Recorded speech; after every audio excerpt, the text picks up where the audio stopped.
These fans here in Cleveland want to wave their towels and wave their Indians right onto the World Series for a matchup against the Colorado Rockies. Here tonight on Fox, it is game number 5 of the 2007 American League Championship Series.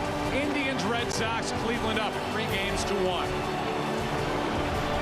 And now welcome to our broadcast booth, everybody. I'm Joe Buck. That is Tim McCarver. We can go back to what we were saying after game 1 of this series, where we were literally asking the question, are the Red Sox unstoppable? Then you flash forward 11th inning game 2, and the mood of this thing changed in an instant. I don't think there is any question about it. It not only changed that night, but it changed 3 times for the Indians. It was bam, bam, bam. 11th inning of game 2, the big hit by Trot Nixon. In game 3, it was Kenny Lofton getting the scoring started with a 2-run home run. And then in game 4, Casey Blake, a scoreless game in the 5th with a home run, followed by a 3-run shot by Johnny Peralta.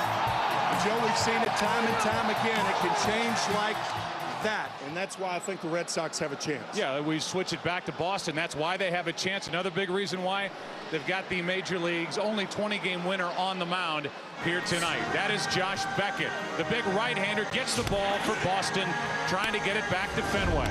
It is a rematch of game number 1 of this series, so CC Sabathia, the 19-game winner, is on the mound for the Indians.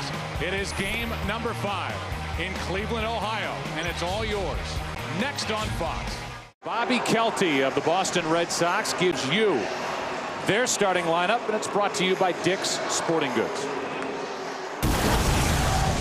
Hi, I'm Bobby Kelty. I play with the Boston Red Sox, and this is today's lineup. Batting first, playing second base, Dustin Pedroia. Batting second, playing first base, Kevin Youkilis. Batting third at the DH spot, David Ortiz. Batting fourth, playing left field, Manny Ramirez. Batting fifth, playing third base, Mike Lowell. Batting sixth, playing right field, Bobby Kelty. Batting seventh at catcher, Jason Varitek. Batting eighth, playing center field, Coco Crisp. Batting ninth, playing shortstop, Julio Lugo. And on the mound for us tonight is Josh Beckett. Right now it's time for the Budweiser opening pitch. Reach for the perfect balance of flavor and refreshment. Budweiser, the great American lager. How is this night going to start here in the first inning with the 19-game winner CC Sabathia on the mound? He does have a win this postseason, but a huge ERA, and he has been uncharacteristically wild.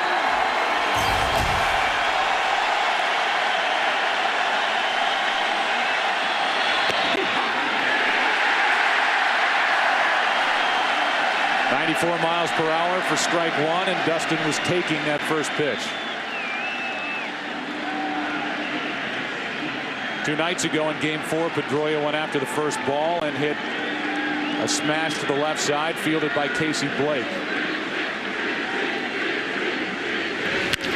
To the shortstop, Peralta gets a high hop. 1 away.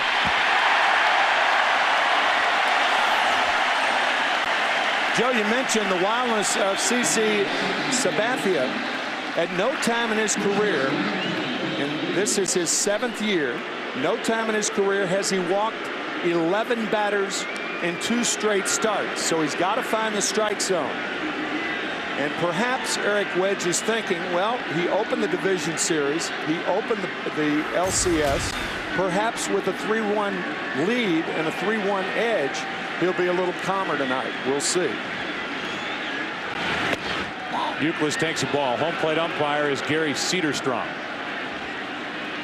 The man in charge of the balls and strikes, joined by Dana DeMuth, Randy Marsh, Kerwin Danley, Brian Gorman down the left field line, and Paul Emmel down the right field line. Ripped into left field. Is that the start the Red Sox were looking for? Up 1-0. First time Boston has scored first in this ALCS, and it is Youkilis who shoots one out to left.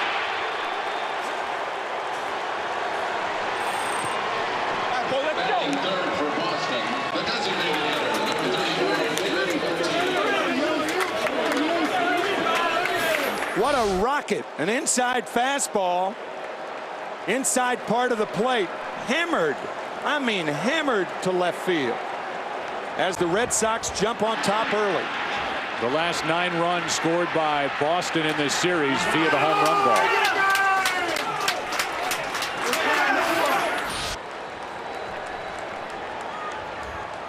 One out, nobody on. Pedroia grounded out. Euclid went deep, and David Ortiz takes a 96-mile-an-hour fastball, strike 1.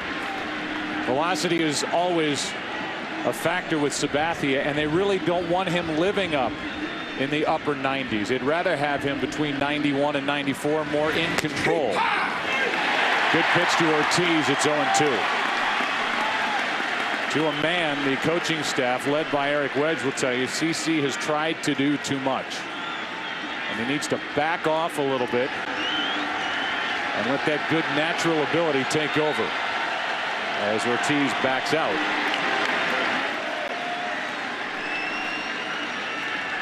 Sabathia, the first Cleveland Indian to lead the American League in innings pitched since Bob Feller did it back in 1947. Ortiz went around, 2 out.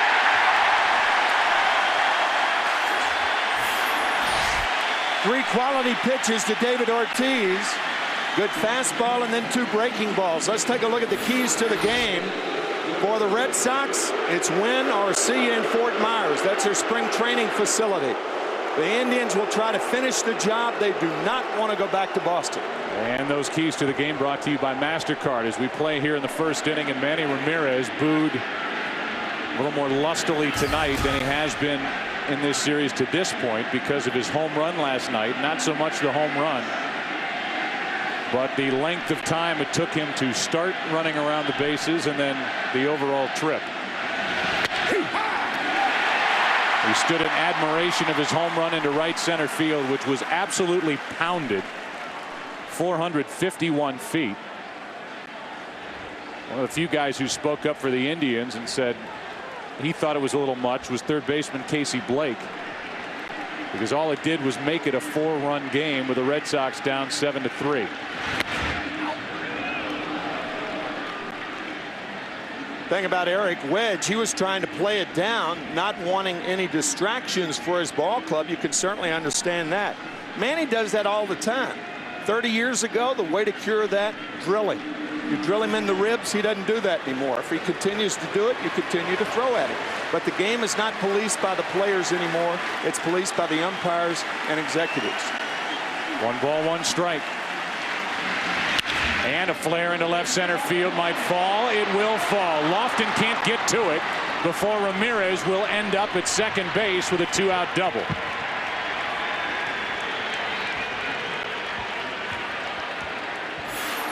So Manny Ramirez, 15 straight postseason games.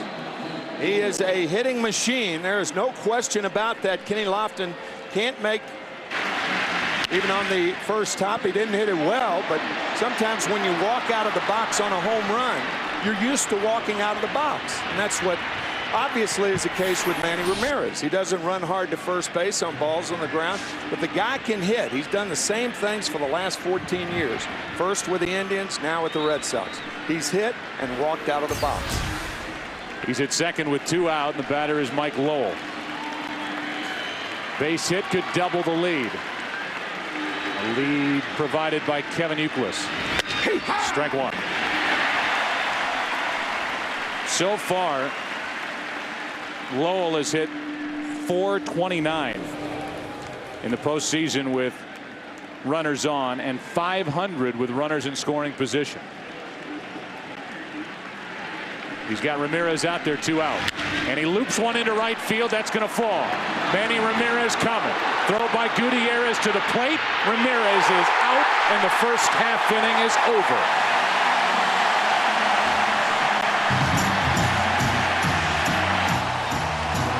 One run for Boston, but no more thanks to the arm of Franklin Gutierrez. The only run, home run Euclid.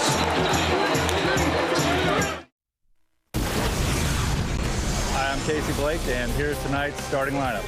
Leading off is G-Size, Grady Sizemore. Batting second, Scroobs, is Drupal Cabrera. Batting third, T. Pronk, Travis Hafner. Batting fourth, Victor Martinez. Batting fifth, Ryan Garco. Batting sixth, Johnny Picks, Johnny Peralta. Batting seventh, Kalo, Kenny Lofton. Batting eighth, Franklin Gutierrez, Goot. And I'm batting ninth. And towing the slab tonight is CC Sabathia. Good work, Casey Blake, in the starting lineup for Cleveland, brought to you by Dick's Sporting Goods. And here is Josh Beckett. The Red Sox would not want any other man on the mound than Josh Beckett. And he misses outside with a 95-mile-an-hour fastball to Grady Sizemore. G-Size, as we heard from Casey Blake, with Scroobs on deck and then T. Pronk. 1-0 pitch from Beckett. 2-0 on Sizemore, who is 3 out of 16 in this ALCS. His damage came in game 2. It has been spread around for the most part. Different guy every night for Cleveland.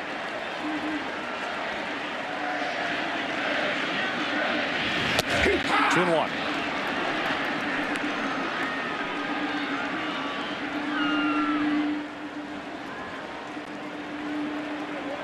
Indians have had 2 different 7-run innings in this ALCS. 7-run 5th inning was the Red Sox undoing in game 4. A 7-3 win. 2-1. 2-2, good pitch. 97 from Beckett. On the corner, at the knees. Unhittable.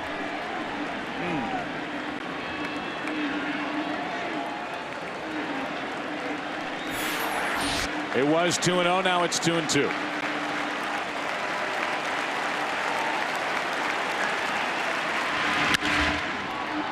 Not well hit. Shallow left field. Can anyone get there? No. Kicked by Lugo for a moment, and it's a leadoff double for Grady Sizemore.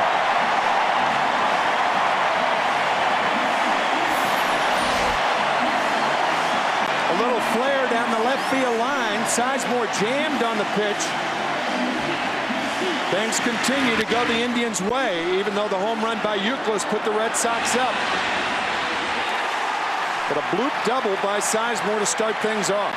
When you play half your home games, or half your games rather, in your home games at Fenway Park, Manny Ramirez doesn't have to cover a lot of ground at home.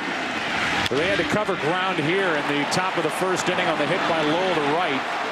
Running hard all the way, and just a good strong throw from Franklin Gutierrez.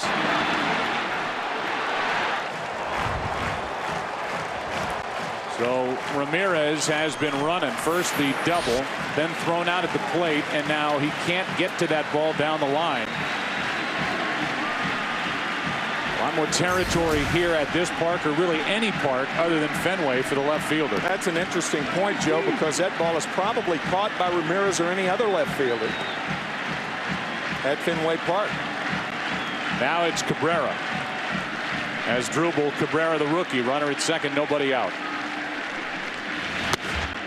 Red Sox have Lowell in at third, and Euclid coming in with Cabrera squaring around ball 1. Really works in the hitter's favor when he squares around on the first pitch, and the first pitch is a ball. Now there's no pitch out. You're probably going to get a fastball.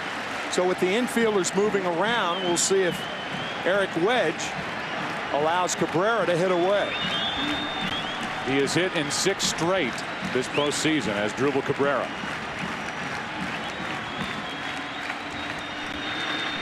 He will let him swing, and a base hit into right. Sizemore will hold at third, and it's first and third, nobody out.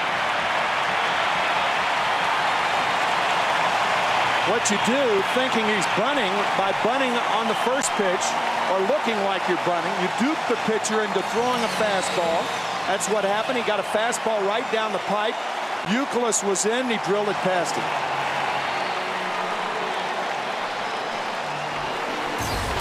And now Travis Hafner, who went deep off Beckett in game 1 at Fenway. 2 out, nobody on, and with that, the Indians started their string of scoring first in the first 4 games of this series. However, the Red Sox came roaring back, won that game 10-3. It's been all Cleveland since.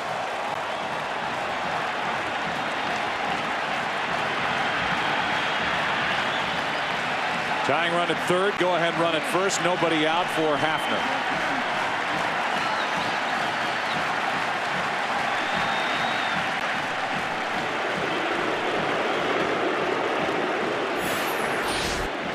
Count 1 ball and no strikes. And there's the low line drive by Kevin Youkilis. So you had the infielders moving around, and Cabrera took advantage of it.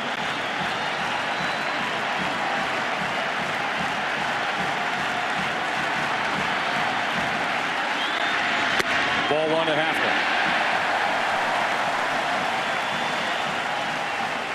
Beckett went 6 innings in game 1, and since then for Boston their starters have had 3 straight starts where they've lasted just 4 2/3 innings.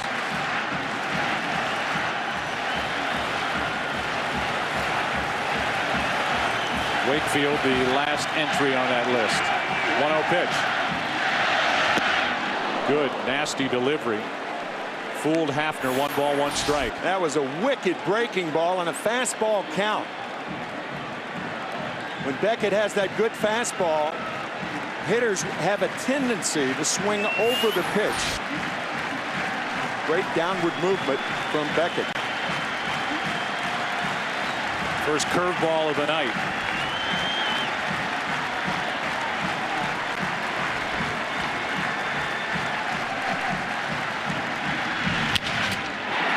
That'll tie the game. Lugo steps and throws, 2 out. Sizemore crosses the plate. It's 1-1 here in the bottom of the first in game 5. The ALCS on Fox, sponsored by State Farm, proud sponsor of Major League Baseball. Like a good neighbor, State Farm is there. By Dick's Sporting Goods, every season starts at Dick's. By ING, your future made easier. And by Taco Bell, where a little flavor goes a long way. Think outside the bun. After the curveball, they even the count on Hafner. I believe this was a split finger fastball. It went down to Hafner. Nope, looked like a fastball. But a 2-seam fastball, that's where pitchers go when they want the double play. That ball going down, turned beautifully and easily by Lugo. Beckett will take that trade. It's a 1-1 game. Trying to limit the damage here in the first, and with the bases empty, 2 out, Victor Martinez, who's hitting .344 overall this postseason, .333 in this ALCS, is at the plate. And a line drive and a left's another hit. Third of this first inning against Beckett by the Indians.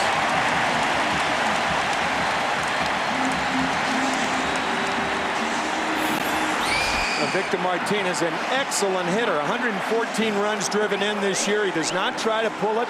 He takes what Beckett gives him.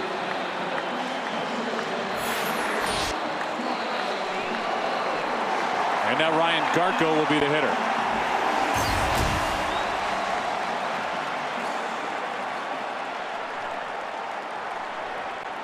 They're the numbers this postseason for Garko, who during this trip through October baseball has hit .444 with 2 out.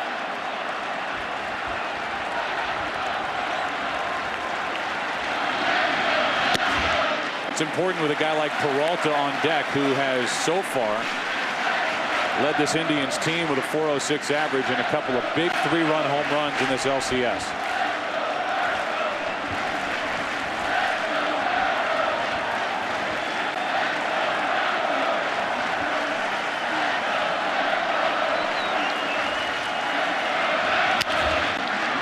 One ball, 1 strike. So far, doesn't look like there's anything wrong with the back or the arm or the stuff of Josh Beckett. He's lighting up the radar gun. It's shown a good breaking ball. But the Indians have touched him for 3 hits here in the first. Josh throwing 86 pitches in game 1, removed after 6 innings when the Red Sox had a comfortable lead. Appears to be fine. Extra day of rest coming into this start. He has Garko frozen. The count's 1-2.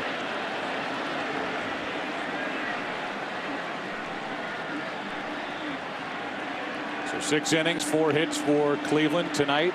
not through one yet, and 3 already on the board for Cleveland.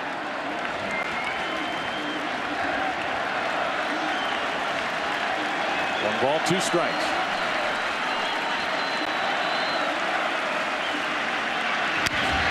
Good swing on a 96-mile-an-hour fastball.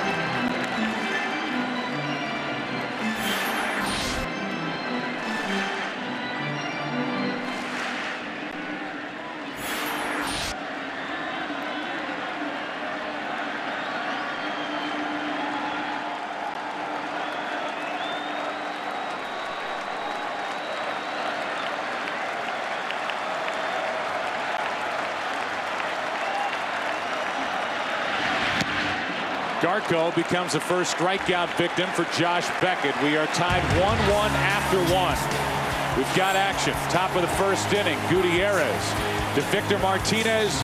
Manny Ramirez out at the plate. And then on the double play ball, the Indians tie it. Game 5 tied at 1 after 1. Bobby Kelty is leading off. He's batting the number 6 spot for Boston, as he did in game 1 against Sabathia. When he ended that night, he was 1 for 2 with a couple of RBIs and a walk. Each side had 3 hits in the first inning. Each side scored a run, and Kelty a good rip. 1 ball, 1 strike. There are the numbers and the reason why it's Kelty in the lineup tonight, but that is the only change. Red Sox fans thought that Terry Francona, at least some thought, that he should change this lineup around and get some life back into it. There's a strike on the inside corner, 1 and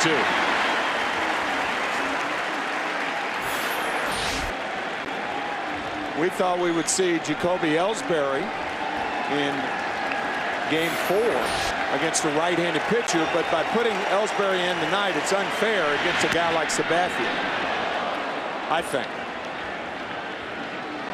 I mean, you could make the argument for it and say that Ellsbury hit .346 against left-handed pitching, but he hasn't ever faced Sabathia, and he hasn't had at-bats since the season came to a close.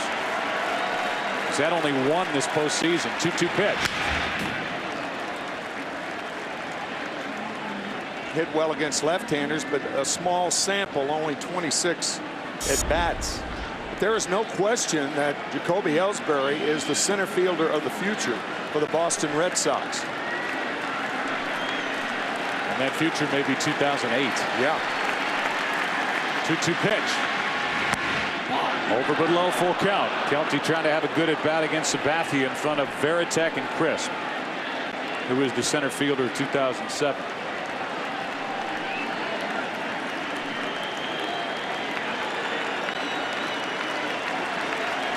Kelty in there. Drew is out of there. 3-2 pitch.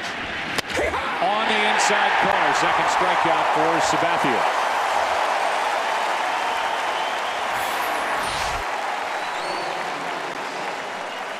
Kelty thought it was inside. Looked like it had the front corner.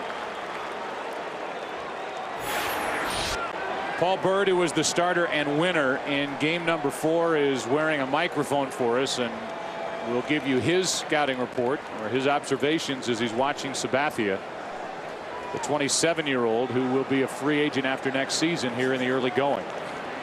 Veritek now, and he is 3 out of 15 in this ALCS. Here's Sabathia's teammate Paul Byrd. I don't care that he's given up the home run. I like the way he's pitching. He's going right after people, not falling behind. He's relaxing, taking a little off, but he's still challenging them, you know?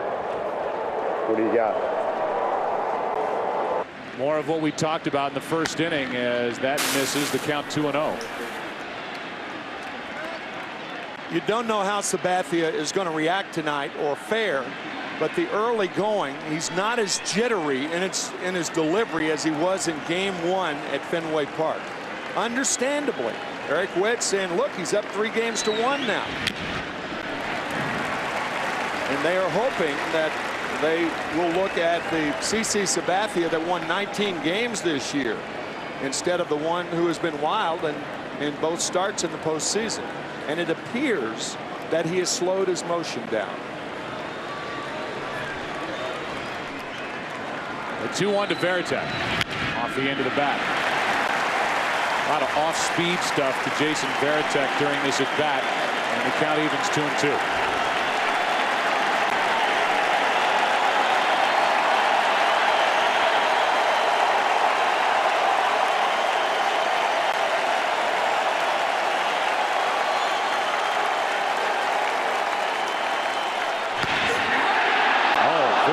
Martinez was ready to throw it around the horn, and it's ball 3. You know, Joe, umpires get fooled also on that breaking ball on the outside part of the plate. Martinez sets up inside, and the umpire thinks it's going to be inside. And when it's a strike, it crosses the plate. That ball looked like a strike, but wasn't called a strike. Now Varitek hit by the pitch, and he's at first with 1 out here in the second. Sabathia hit batter back in game 1, so the Indians will tell you Varitek shouldn't have even been up there after that 2-2 pitch. Jason hit the inside part of the right elbow. He's on for Coco Crisp. Now, a catcher and a pitcher simply do not get that pitch with any consistency when the catcher is setting up inside and he has to cross the plate. Even if it's a strike, you don't get the call. So now it's Crisp with Lugo to follow. And Coco Crisp has not had a hit since this series got to Cleveland. Takes a strike. Hitless in games 3 and 4, and overall in this ALCS 3 out of 16. One of the players that Terry Francona is sticking with, despite struggling so far. Same for Lugo, who's up next.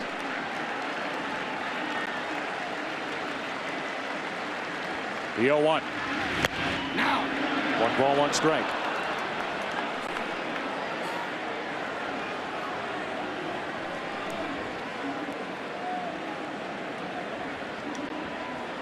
Sabathia, a career high in wins, 19 innings pitched, 241, led the league, ERA 3.21, career best 209 strikeouts.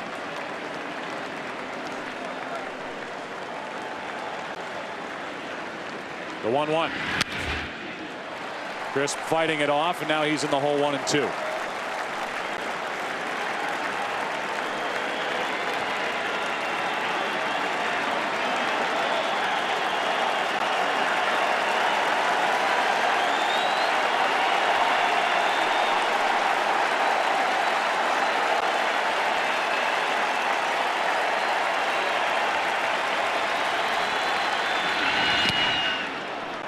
Breaking ball misses, 2-2 for Crisp. His last 14 games, he's hitting only 180.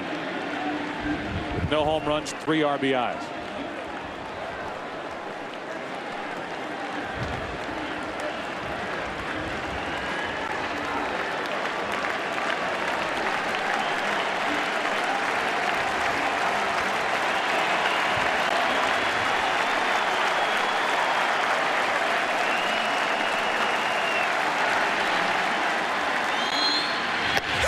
Two out.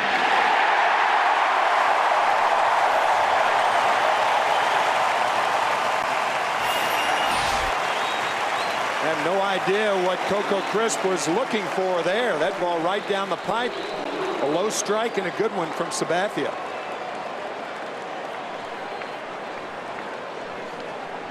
Hear that term a lot, how a pitcher can get a hitter to move his feet on that slider, that back leg slider. The pitch before that got Crisp to move his feet, but that pitch was right down the pipe, that last one.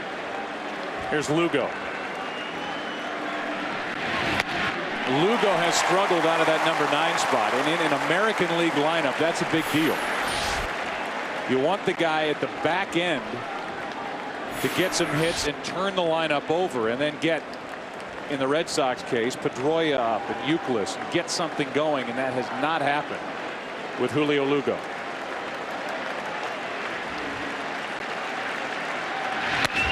So hitting only 186 as a team are the Red Sox with 2 out. A big difference from what the Indians have been able to do. 2 out and runners in scoring position. The Indians are hitting 383, and overall with 2 out, 347.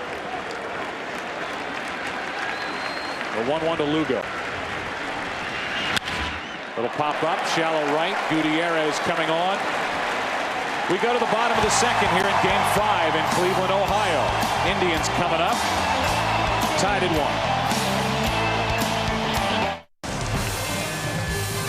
We get ready for the bottom of the second here in Cleveland. Boys and Girls Clubs of America, the official charity of Major League Baseball. Together they create a positive place for kids. Great organization as Josh Beckett deals a fastball right past the bat of Johnny Peralta. It's Peralta, then Kenny Lofton, then Franklin Gutierrez, who has made a dent in this game already with his arm. Throwing out Manny Ramirez at the plate to end the top of the first. Breaking ball's a good one. He hasn't thrown many yet, but when he has snapped him off and dropped him right into the strike zone. Need Buckler right there.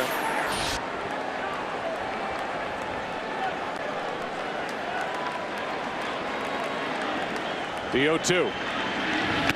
Another one that misses down and away. Talked about it in Game 1 that for Beckett, when he can get that pitch over for a strike, he is probably tougher to beat than any right-hander in the game. I think the biggest difference between Beckett this year and last year is the breaking ball and off-speed stuff. There it is again, 3 in a row, and the count's 2-2.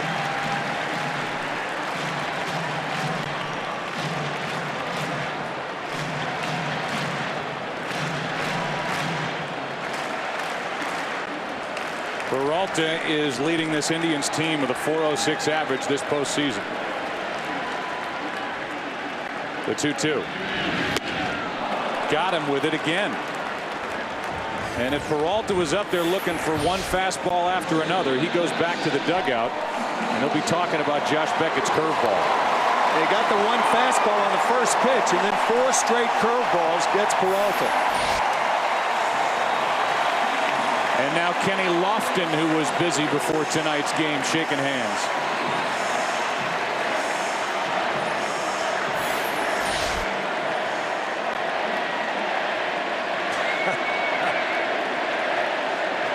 Little double pump handshake for Paul Bird.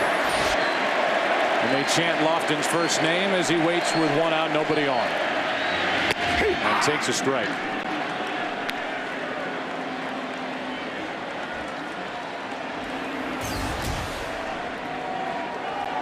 Kenny is starting to rack up some serious milestones in his postseason career. Back to Beckett. And for the all-time stolen base leader in postseason history, Beckett keeps Kenny Lofton off base, 2 out, nobody on. Tonight's AT&T trivia question: who was the winning pitcher for Cleveland in the clinching game of the 1997 ALCS?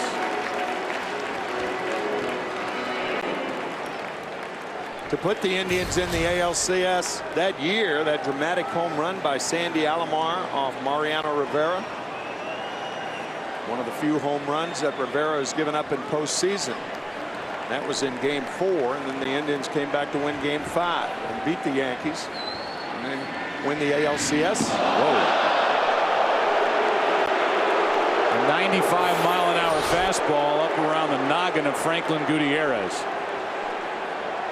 For a guy who throws strikes way out of the strike zone, Josh Beckett with the Red Sox down 3-1, trying to loosen up Gutierrez, probably figuring, hey, nothing to lose. That's all part of the game, though. Pitching inside, moving guys back off the plate. Breaking ball misses. It's 2-0. It should be more a part of a pitcher's arsenal than it is today. To me, if that was a purpose pitch, it seems an odd choice. Franklin Gutierrez. 2 out, nobody on. Don't know.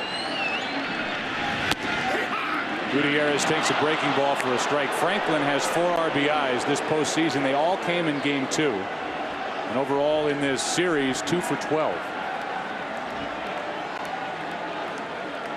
But as always, when a pitch goes up in that neighborhood, it gets everybody's attention, and you can bet that they are well aware of what happened during this at bat over on the Indians bench. That misses, ball 3. 97 to miss, down and in, 3-1. Casey Blake on deck.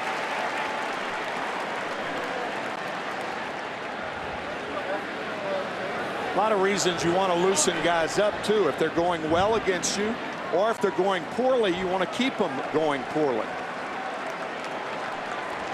See what Gutierrez gets to hit with a 3-1 count. Chased it a bit, full count with 2 out and nobody on.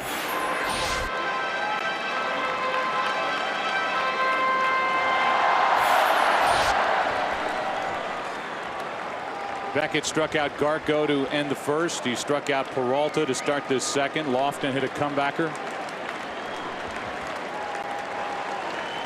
And the 3-2 to Gutierrez misses, ball 4.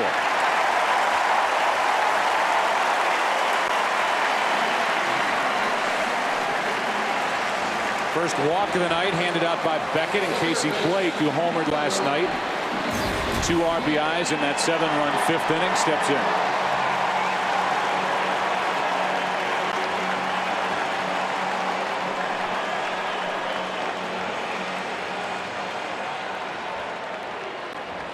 The home run that he hit leading off in the 5th inning of Game 4 was his first home run since the 19th of September. He hit 18 home runs during the regular season. Strike 1. A lot of times when guys are thrown at the first or second pitch in a game, when they get on base, they're more inclined to run. I think the Indians and the Red Sox have been too cautious on the base paths.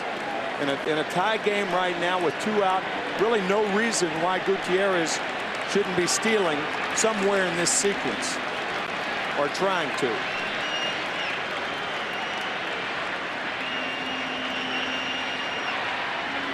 Time called prior to the pitch. Count remains 0-1. That's a very effective ploy by a pitcher if he thinks the runner at first is going to hold the ball. Just hold the ball. That often more than throwing to first base will cause a base runner to stay closer to first.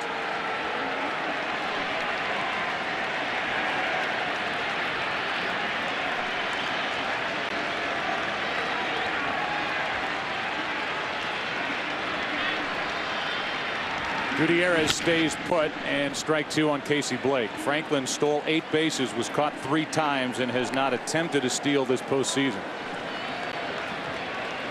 Now 2 outs and 2 strikes on Casey Blake. We'll keep an eye on Franklin Gutierrez over at first.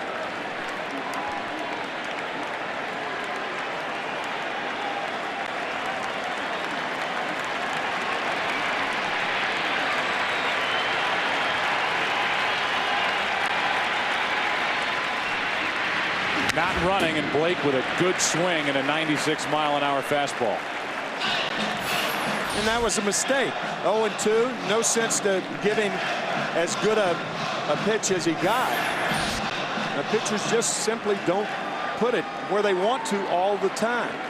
The pitch appeared, Josh appeared to want that ball outside, tail back over the plate.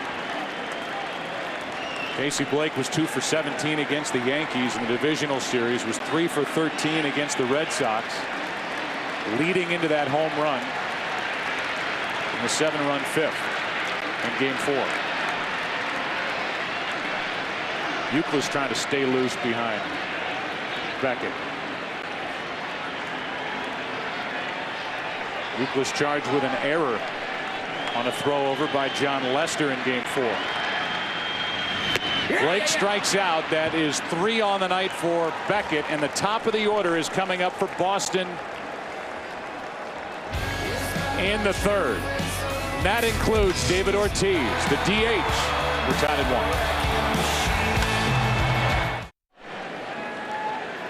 1. Dustin Pedroia has been frustrated. 3 for 17 so far in this LCS. First time up, he grounded out to short.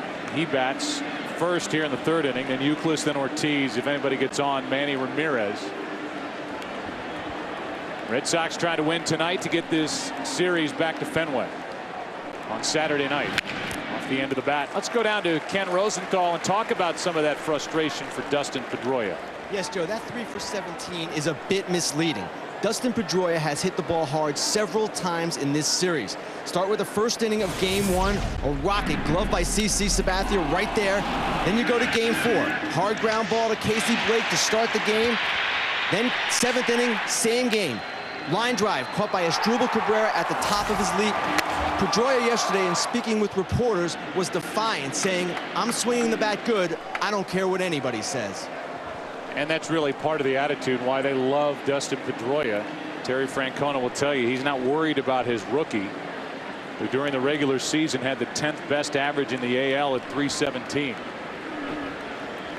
Had a terrible April and more than made up for it. Now he is being patient against Sabathia, and the count's in his favor, 3-1. Well, you find out a lot about a young player in particular when he's going poorly. It's easy to be the same person when things are going well. But the thing that impresses the Red Sox is Pedroia is the same guy, whether he's 3 for 17 or 15 for 17. A strike, and it's a full count. That is part of the approach by the Red Sox in general, and definitely within this game against CC Sabathia, make him throw strikes.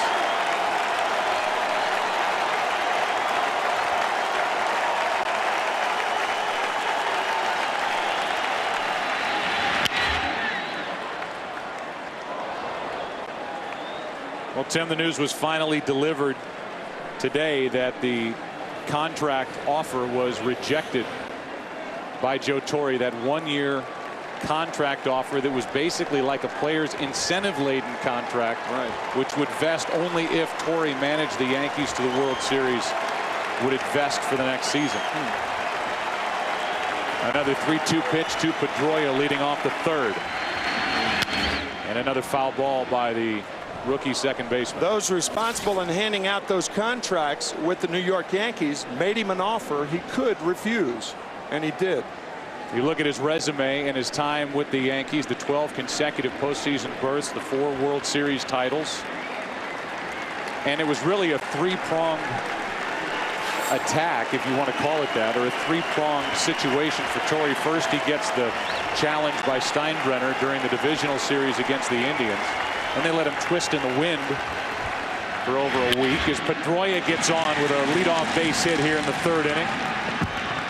And then this contract offer, and Joe Torre finally said enough's enough. I am not signing that deal, and this is such a complicated time, Tim, for the Yankees, who have, now the question is not just who's going to manage the Yankees, who's going to play for the Yankees next year. What does this mean for the YES Network, that highly profitable arm of the Yankee empire? The new stadium in 2009. They have a public relations problem. They have a private relations problem with the players. Mariano Rivera, Jorge Posada. Contracts are up. Euclid homered his first time and fouls this one back and out of play, strike 1. Wonder if a guy like Derek Jeter is going to be receptive of a new manager easily. A ton of problems in Yankee land. And instead of keeping part of the stability in our estimation, which is Joe Torre, a star with that team and a part of the YES Network, he is now gone. The 0-1 to Euclid. 0-2. Ken Rosenthal, you have more on that? Joe, if the Yankees wanted to justify making a change, they could, simply by saying, hey, Joe, 13 of the last 17 postseason games we've lost. We're transitioning to a younger era. But at that point, what they should have said is, how would you like us to make this change? How could we do it with you going with your dignity intact? And they did anything but that. It wasn't just the pay cut, offering him $5 million per season, which is certainly a lot of money. It was the idea that the second year was tied to a World Series appearance. Anybody in baseball knows that the postseason has an element of luck. Billy Beane of the A's said it was a crapshoot. Well, they were asking Joe Torre to roll a 7 or 11, and it was just unfair. To me, the Yankee ship lost its rudder. 1 ball, 2 strikes on Euclid. Leadoff hit by Pedroia. And that is inside 2-2. CC Sabathia trying to get around that leadoff hit as the Red Sox put their leadoff man on for the first time tonight. Trying to win tonight, force game 6 at Fenway Saturday night. Jeannie Zalasko talked about it coming on the air tonight. And for the Indians, they try to clinch either a pennant, their first pennant here at home since. Here's a ground ball back to Sabathia. Out at second, out at first, 1-6-3. And the 9th double play turned in this series by the Indians defense. 2 out.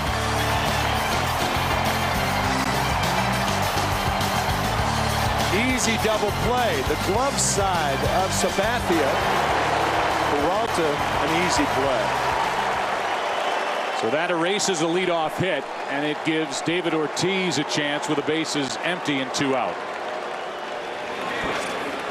Started to say that the Indians haven't clinched something of this sort before their home crowd since the 1920 season when they won the World Series here at home against Brooklyn. So any clinching of a pennant or a World Series has happened away from Cleveland since. Mark Shapiro would like to celebrate tonight with all of these fans who've packed in here night after night waving their towels. The Indians haven't won it all since 1948. That's down and away to David Ortiz. 1 ball, 1 strike. Mark Shapiro saying once again a quote worth repeating: silence at Yankee Stadium as satisfying as applause at any other time. He may change that thinking if they win tonight. 1 ball, 1 strike. 2 out, nobody on. David Ortiz just down and away. 2-1.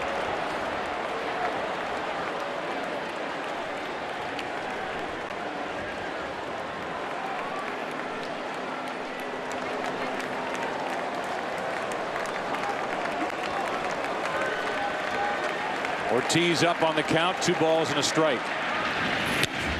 Tied up. He went around. It's 2-2. And Ortiz pleads his case to Kerwin Danley, who rung him up on a strikeout on a check swing back in the first. David said he held up, but he did not hold up on this swing. He went too far.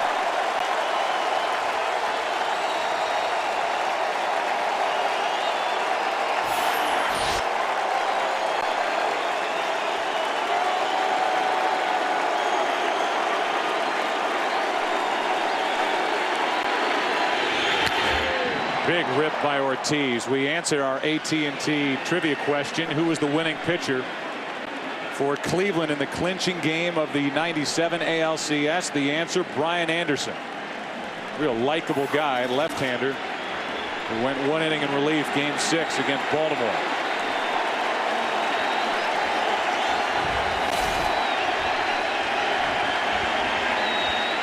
Lost to Florida that year in the World Series. 2-2 to Ortiz.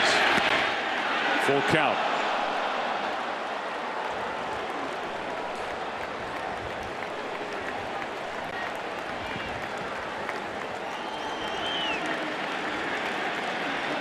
Sabathia has not issued a walk tonight.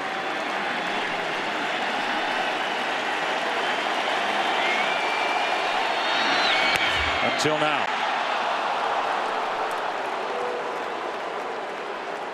And now Manny Ramirez will step to the plate with 1 on, 2 out.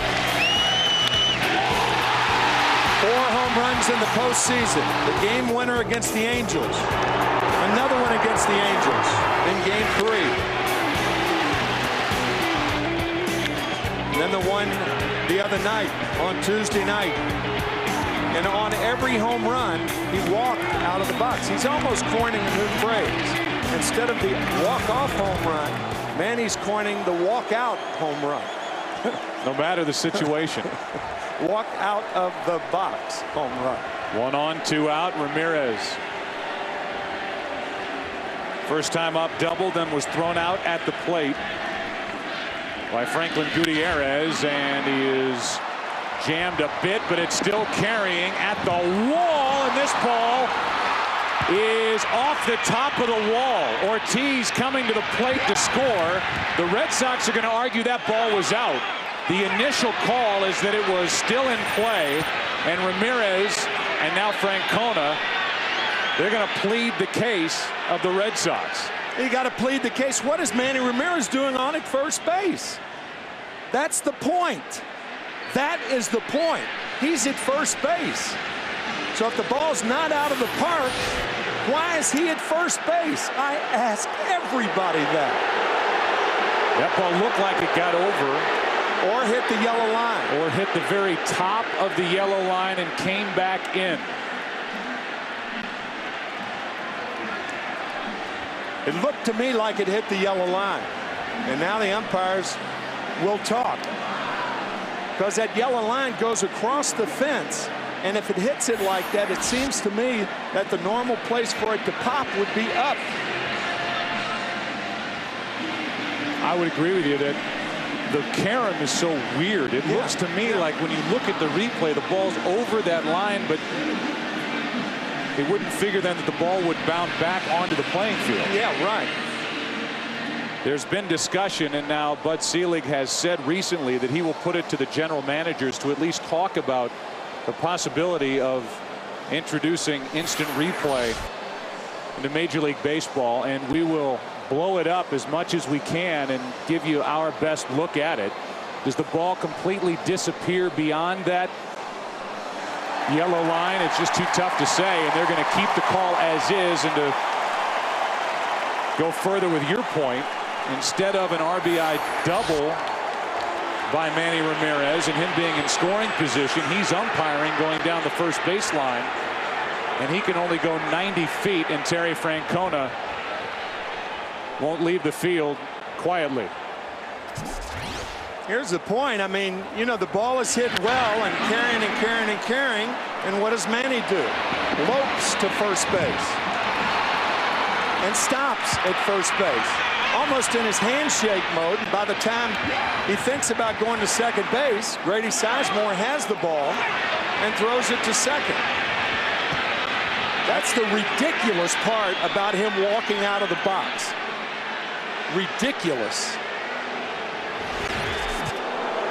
And now Terry Francona is really getting into it. And Brad Mills, his bench coach, is going to come out and try and bring Terry back to the dugout, which he does. We have looked at it, what, 4 times, 5 times. I still can't make a definitive call as to whether that ball got out or not. I can't either, Joe. It seems to me that, like we were saying, it seems that the carom of the ball is more important. Well, obviously not more important than where it landed, but the carom shows that it didn't get out, I don't think, because the carom goes up. Had it hit on top of the wall, it skids past the wall, it appears to me. I would agree. The carom would lead you to believe that that ball stayed in play, hit the top of that yellow line. But no matter how many times you look at it on the replay, it is too tough to tell, and they will stick with their original call, which is the longest RBI single in the history of baseball. Consider the fact that David Ortiz scored from first on that ball. Yeah. David Ortiz scored from first, and Manny ends up at first. Man.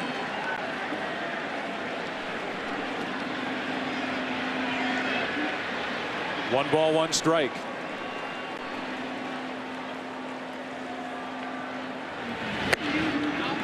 Some of the stuff that Manny Ramirez will do during the course of the season, the whole Manny being Manny, is in the laughable category, or taking a water bottle out to the outfield, or some of the goofier stuff that he does. But this affects what's going on here. Is the Red Sox are trying to get this series back to Boston with him not being in scoring position for their best RBI man, Mike Lowell, who grounds it foul outside third, 2-2. Yeah, doing something like that in an elimination game, any game really, but in an I mean, how do you explain that? How do you justify that? Here is his quote If it doesn't happen, so who cares? There's always next year. It's not like the end of the world or something, which, you know, I don't think is that condemning a quote. No, I agree. About tonight's game. I agree. Trying to keep it light, trying to keep it loose, but a little too light and a little too loose for Manny Ramirez.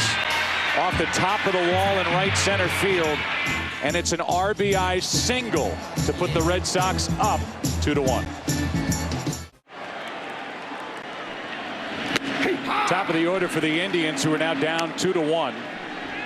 Grady Sizemore first up as Drupal Cabrera, then Travis Hafner. Top three in the lineup. Sizemore blooped a double down the left field line his first time and scored on a double play ball off the bat of Hafner. That made it 1-1. Manny Ramirez just hit an RBI single off the top of the wall in right center field in the top of this third inning. He didn't extend his arms. He didn't get that ball all that great, and it just kept on carrying. He is unbelievably strong the opposite way. Unbelievable. As he proved here in game 4 with that gargantuan home run of 450 plus feet into right center field.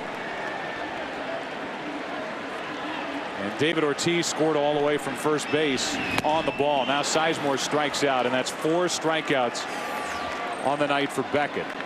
Well, we've certainly covered the ball in right center field, and during the break we got our best look at that ball hitting off the top of the wall.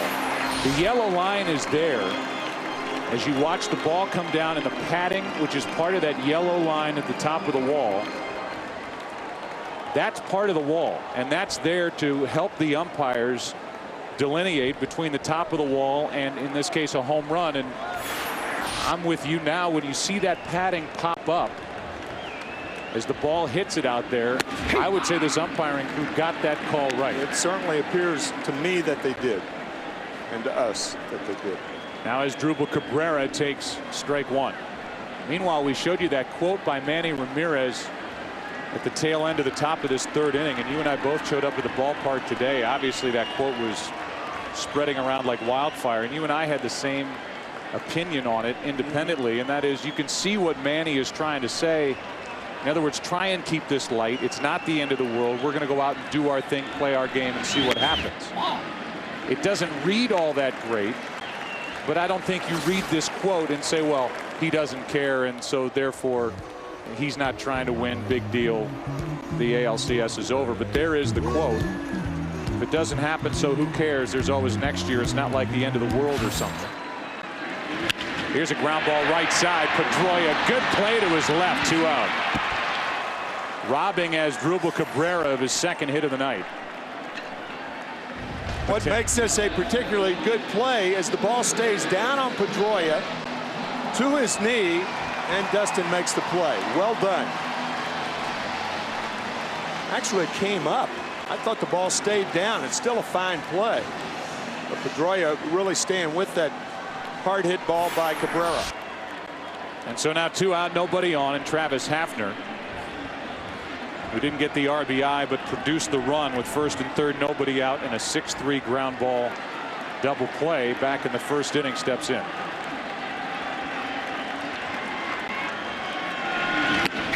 Strike 1 to Hafner.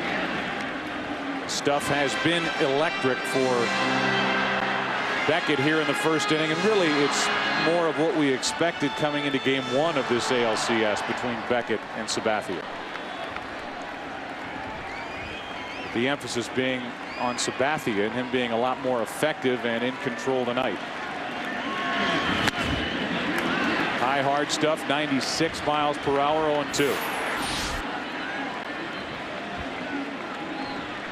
Throwing Travis Hafner that low sinking fastball to get the double play. The biggest pitch in this game thus far. Double play with runners on at first and third and nobody out. That was back in the first inning. He was moving the ball around on Hafner so well. And he has him tied in knots. Hafner strikes out. That is 5 strikeouts on the night for Josh Beckett, who has brought his good stuff with him. After 3, 2-1 Boston. 4th inning now, and the Red Sox will have Kelty leading it off. And that one drops in from Sabathia, strike one. We had a chance to visit with CC's pitching coach, Carl Willis. And we will give you that chat after Kelty does something here to start this fourth inning. Varitek and Crisp will follow, then Lugo. If anybody gets on, the number 9 man. 1 ball, 1 strike.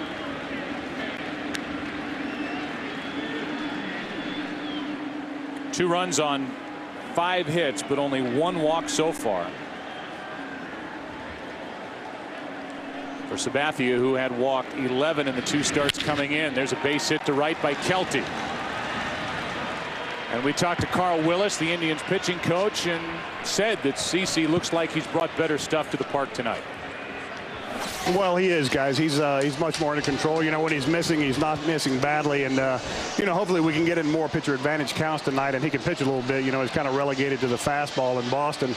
And, you know, so far he's been more aggressive. We talked at that time about the velocity, and you guys really wanting him to live more between 91, 94 and not try and hump up and throw it as hard as he can. Is that accurate? Well, yeah, during the regular season, he was much better, 91 to 94. He can always go get more. I don't know necessarily that he's really trying to overthrow. You know, obviously it's a great atmosphere here, and obviously a huge game at both clubs. But so far tonight, I'm seeing him stay in his delivery, and that's really what we look for here in the dugout. Last question, and it's about your bullpen. Betancourt has been sensational. You have the built-in day off yesterday. 2 innings in game 4, and he should be set and ready to go. What a weapon you guys have down there setting up. Well, you know what? He has been terrific all year long, and that is the one good thing about yesterday's off day. It did give him a day of rest. He only threw 15 pitches in game 4, so he's ready to go tonight if we can get there to him. It's got to be some other good things. You probably saw family and had a chance to relax. I did. I enjoyed the day, but, you know, we're in that mode. We like playing baseball right now. All right. Thanks for your time, Carl. Okay. Carl Willis, who has done an outstanding job with this Cleveland staff. They ended the regular season 3rd best team ERA, while Boston led the AL at 3.87. Indians were 4.05 as a group. Here's a 1-0 to Varitek.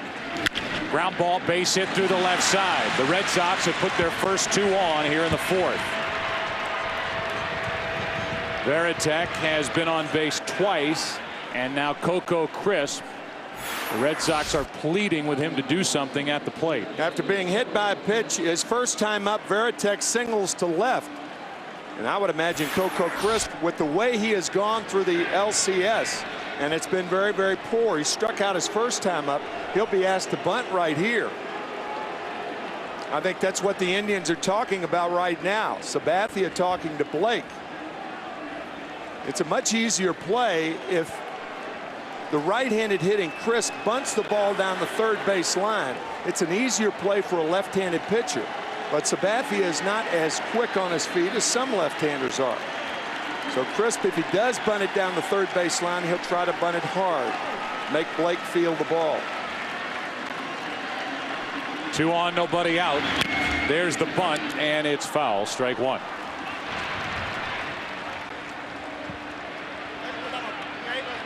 So Crisp gets some words of encouragement from Louis Alicea, his first base coach. And swinging the bat hasn't worked well for Crisp so far in this series against the Indians, and now they ask him just to advance the runners. Kelty from second, and Varitek is the runner at first.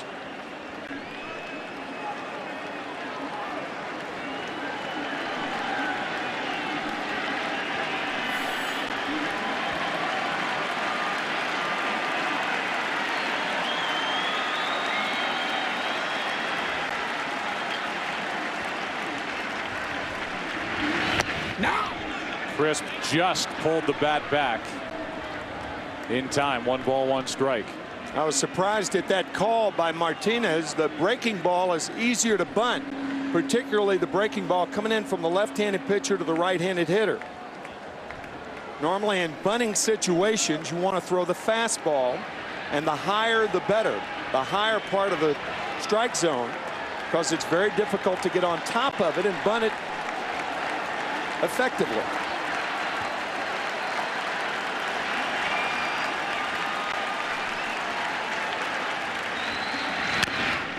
That's strike 2. So Crisp not able to get the bunt down, and what he's trying to present Julio Lugo with is a second and third one-out situation, and Lugo hasn't driven in a run the entire postseason.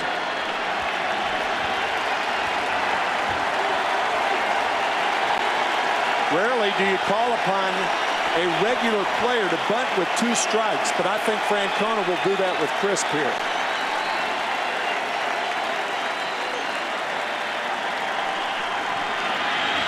Instead, he lets him swing, and he strikes out. And Coco Crisp and his troubles continue. That looked like a slider. Certainly something down, and Crisp going for it. No, it was a fastball. So a big out for Sabathia. And the Red Sox still looking for any run production from other spots in their lineup than their big 3. We'll call it big 4 with Youkilis included. Youkilis, Ortiz, Ramirez, and Lowell. Now it's Lugo, first and second, 1 out, and a ground ball, double play ball to short. Red Sox put their first 2 on, and the bottom of the order can do 0 with it. Bottom of the 4th inning in Cleveland. What a job by Sabathia to get into and out of trouble. Still 2-1 Boston.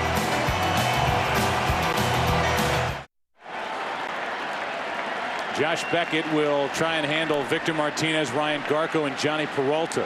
Here in the bottom of the 4th inning, Beckett has struck out 5, walked 1, allowed 1 run on 3 hits. That was all back in the 1st. Pours that in for strike 1 on Victor Martinez, who got a base hit the opposite way his first time up.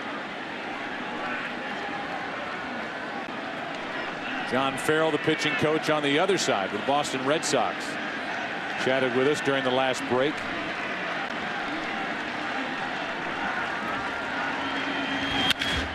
Ground ball to short, Lugo. Here is John Farrell, and the first question was about Josh Beckett and that he has had electric stuff so far tonight.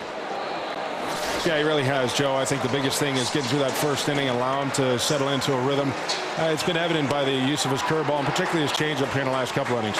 Let's talk about your closer, Jonathan Papelbon, a huge weapon for your pitching staff, and I know you're itching to get him out there with the lead in the late innings. Well, he's been so good for us all year, Joe, but we still have to give him an opportunity to get out here and close a game. It's been a while since he's been on the mound, but there's been some work done in between his last appearance and hopefully tonight here, so we'd be certainly looking forward to him to close out the 9th and take this back to Fenway Park. Last question, if there is a Game 6 back in Boston on Saturday, have you made a decision as to who gets the ball as the starter in that game? Well, everything right now, Joe, points to Curt Schilling being able to take the ball for Game 6, and we know what he's meant to us and certainly throughout his career in postseason. John, thanks for your time. Okay, John, then take care.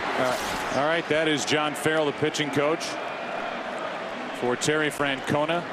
Francona in his 4th season as manager with the Red Sox. 3 times he has taken his team to the postseason, and of course that championship back in 2004.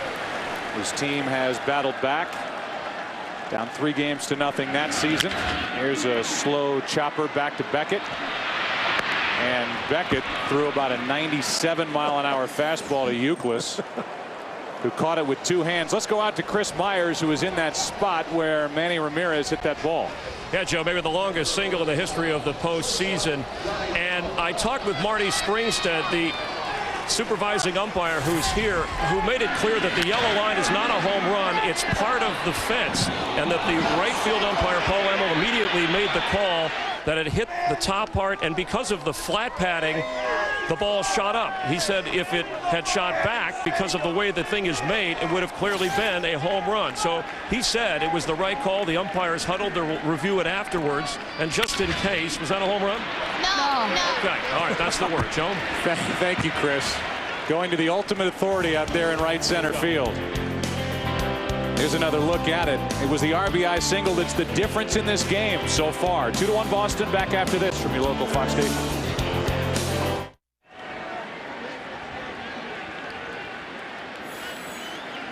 Top of the order for the Red Sox: Dustin Pedroia, Kevin Youkilis, David Ortiz. Anybody gets on, Manny Ramirez. The slider drops in for a strike to Dustin Pedroia, who singled his last time up. He's 1 for 2. Red Sox put their first 2 on last inning. hits by Kelty and Veritek, but Crisp struck out, could not advance the runners. Here's a line drive, now one hop. What a pick on a backhand by Peralta. One away. Boy, that was terrific. An in-between hop. You talk about soft hands right here. Watch how Peralta gives with the hop to get Pedroia. Fine play by Johnny Peralta. So Pedroia hits into more tough luck. That ball was scorched as well. Peralta makes the play, one out, and Euclid, who's 1 for 2 with a home run, and he's bounced into one of the 2 double plays turned by the Indians tonight. Stands in and grounds one to third. Blake, 2 out.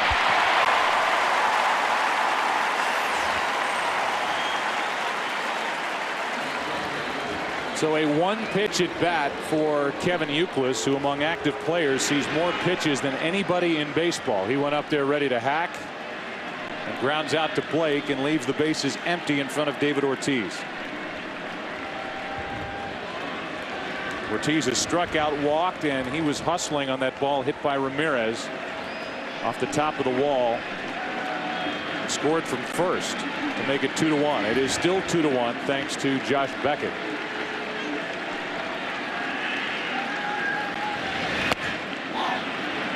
And with the left side of the infield wide open, Ortiz acted as if he was going to push a bunt and keep this inning alive for Manny Ramirez. Yeah, the shift is on in the infield, but the outfielders are straight away. Ortiz, we talked about it in game 1. He's more apt to hit the ball to left field against Sabathia. 1 ball, 1 strike.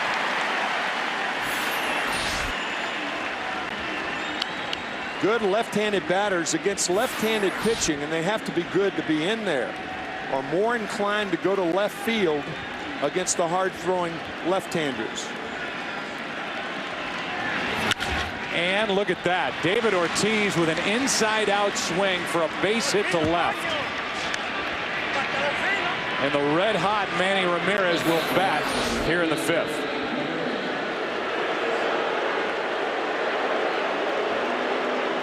Trying to go the other way. Yeah. The reason for that is that the left-handed batters who play every day against left-handed pitching understand that they have to keep their front shoulder in just a little bit longer. And because of that, they don't turn on the ball like they do against right-handed pitching. And now the guy who hits the best pitchers' best pitches, Manny Ramirez. He's in that category. There aren't many. But he will hit anybody's best stuff. Takes a strike. He has doubled tonight. He has that long RBI single, which he showed just how strong he is hitting the ball the opposite way without getting his arms extended.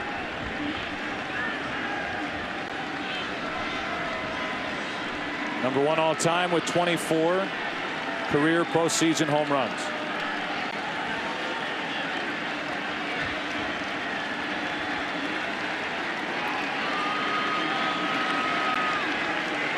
Ten of them during LCS play. 2 in this one. 1-1. World Series game number 1 is next Wednesday. So this 8-day layoff for the Colorado Rockies. And they will travel to either Cleveland, Ohio or Boston, Mass.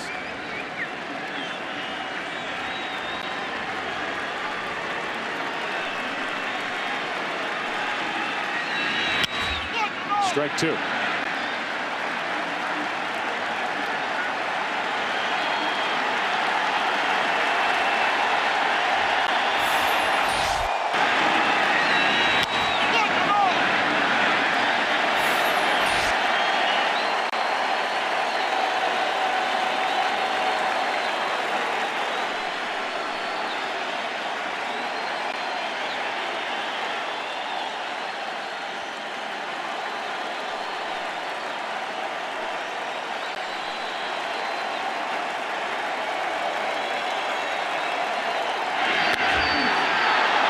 Chase at 98.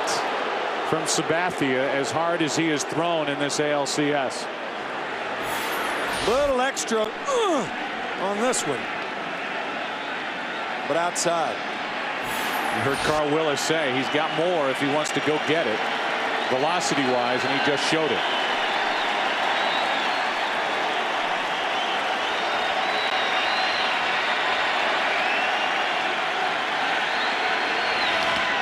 That gets back to the screen, and Ortiz will go down to second on the wild pitch, and it's a 3-2 count on Ramirez.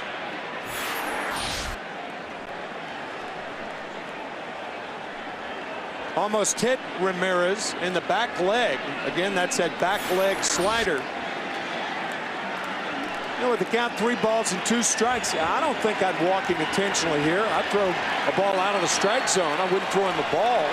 I beg your pardon, a strike.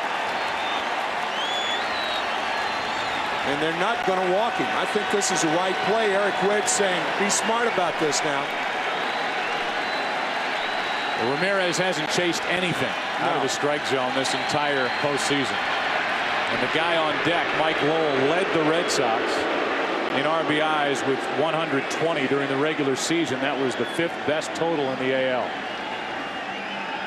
And here comes Carl Willis. How about this visit? With a count of 3-2, this is a visit. This isn't about mechanics. This isn't about anything but this next pitch. Yep.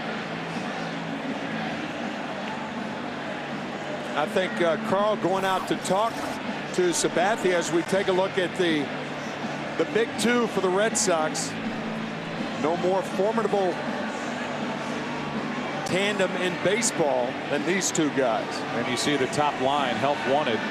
They've gotten some help tonight from Euclid, certainly Lowell, but outside of those 4, not much going on in this lineup for Terry Francona. I think Carl Willis is saying, CC, if you don't feel comfortable throwing a ball out of the strike zone, go ahead and walk it. It's up to you.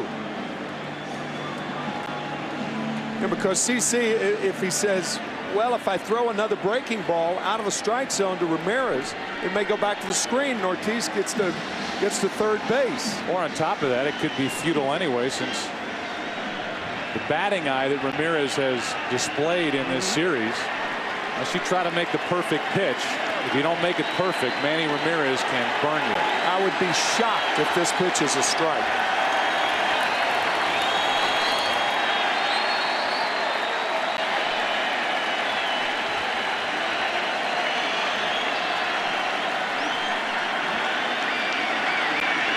And there's ball 4. He just won't chase. 96 miles per hour in the second walk of the night, handed out by Sabathia, and the inning falls into the lap of Mike Lowell.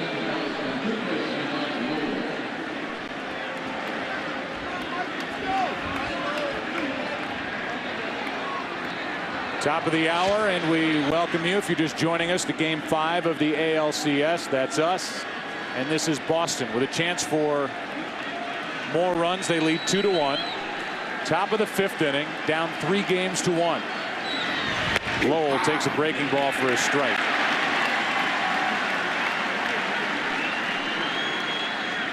With runners in scoring position, Lowell hitting .500 at the start of the night.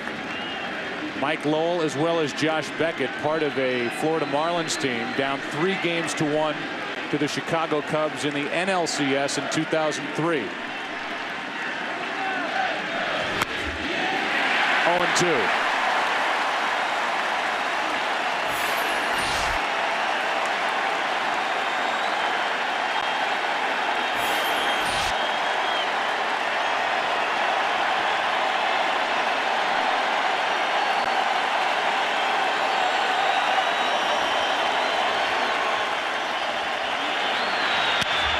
Fought it off.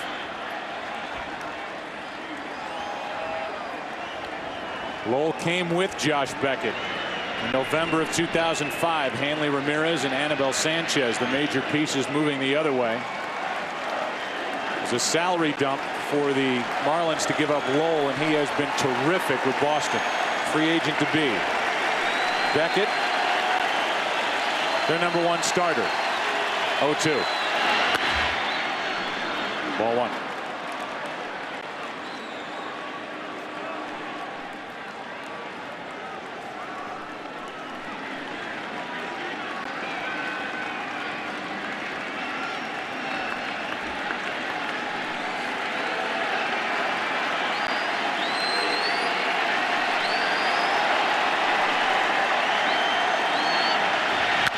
Hits down the left field line into the corner. It is a foul ball by inches.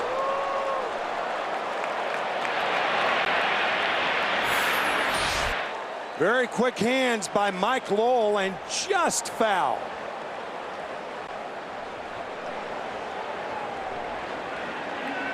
By that much, it takes 2 runs off the board as Manny Ramirez was running hard around second when that ball hit down the left field line.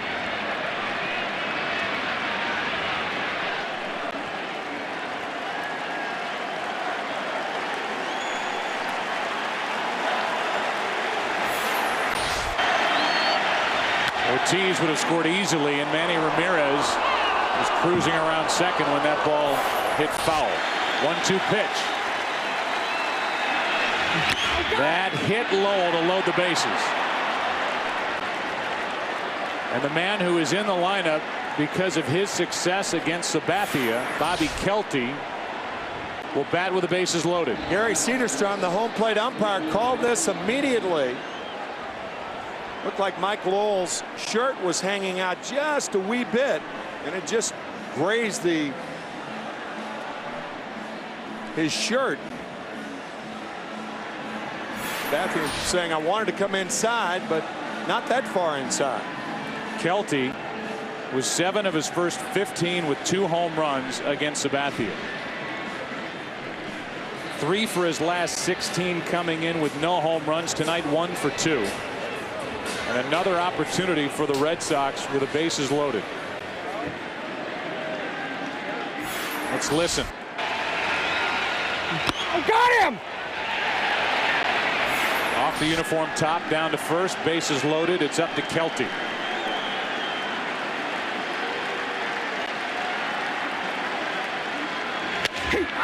Strike 1.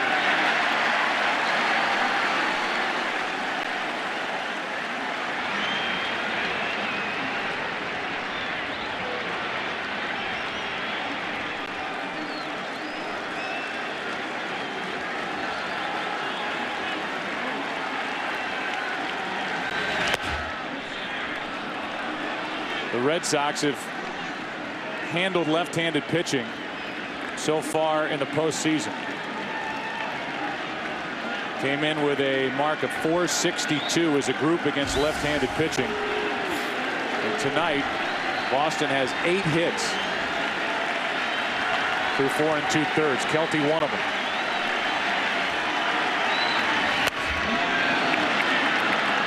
Now you see Sabathia trying to overthrow a little bit, and he's getting wild again.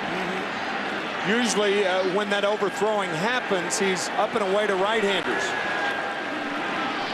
Ideal hitting situation for Bobby Kelty. He knows he's going to get a fastball.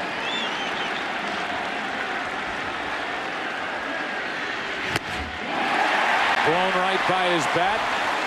It's 2-2.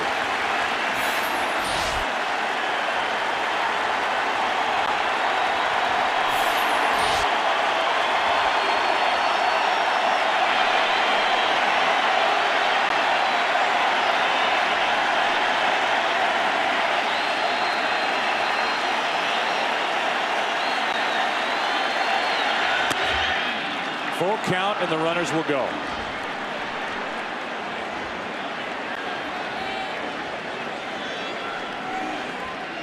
All 3 balls, excuse me, Joe, all 3 balls have been up and away to Bobby Kelty.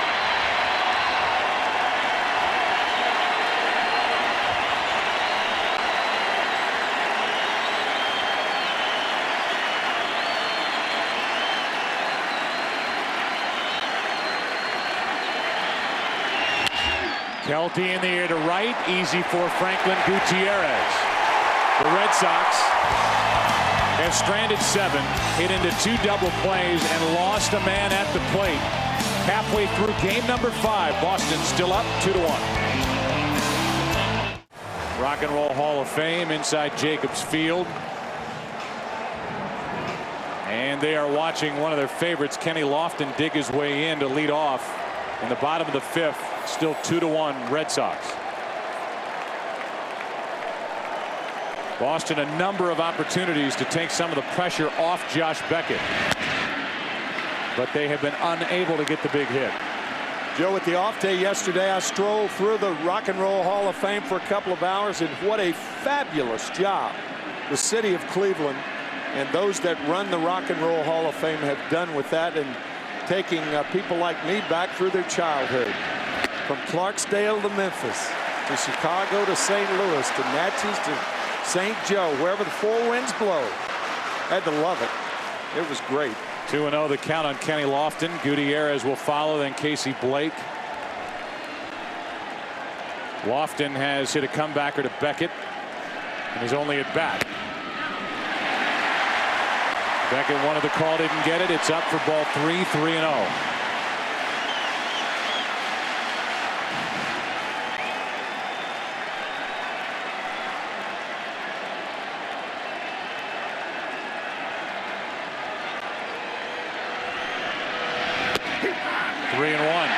Kenny has to pick up his bat. Ken thought it was low. He may take another one here, making Beckett in effect throw 3 strikes in a row. That was high enough. 3-1 in the air to left center field. So Beckett comes back from a 3-0 count and gets Kenny Lofton to fly out to left. One away, and now it's Beckett and Lofton coming together in the middle of the field. And thankfully the umpire, the home plate umpire, Gary Cederstrom, went sprinting out there and was in the middle of that as the benches and bullpens both empty. So far no punches or anything thrown.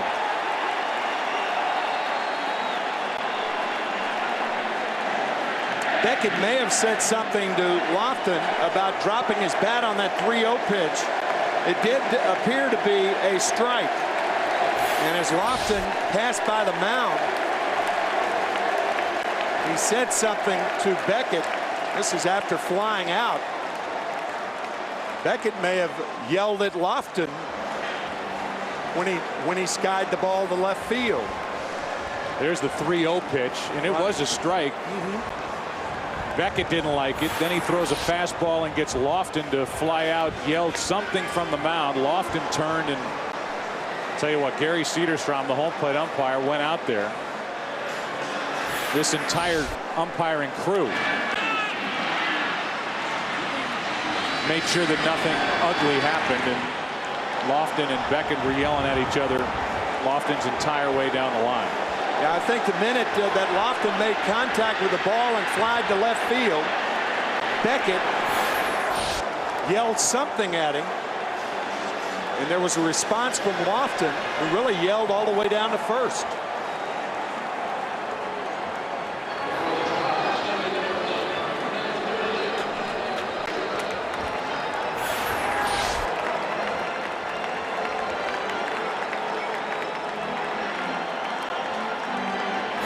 You can see Beckett right after the flyout. Meanwhile, 1 out, nobody on, and the batter will be the number 8 hitter, Franklin Gutierrez. That takes us back to that at bat the other night when Lofton took his time getting up against Daisuke Matsusaka.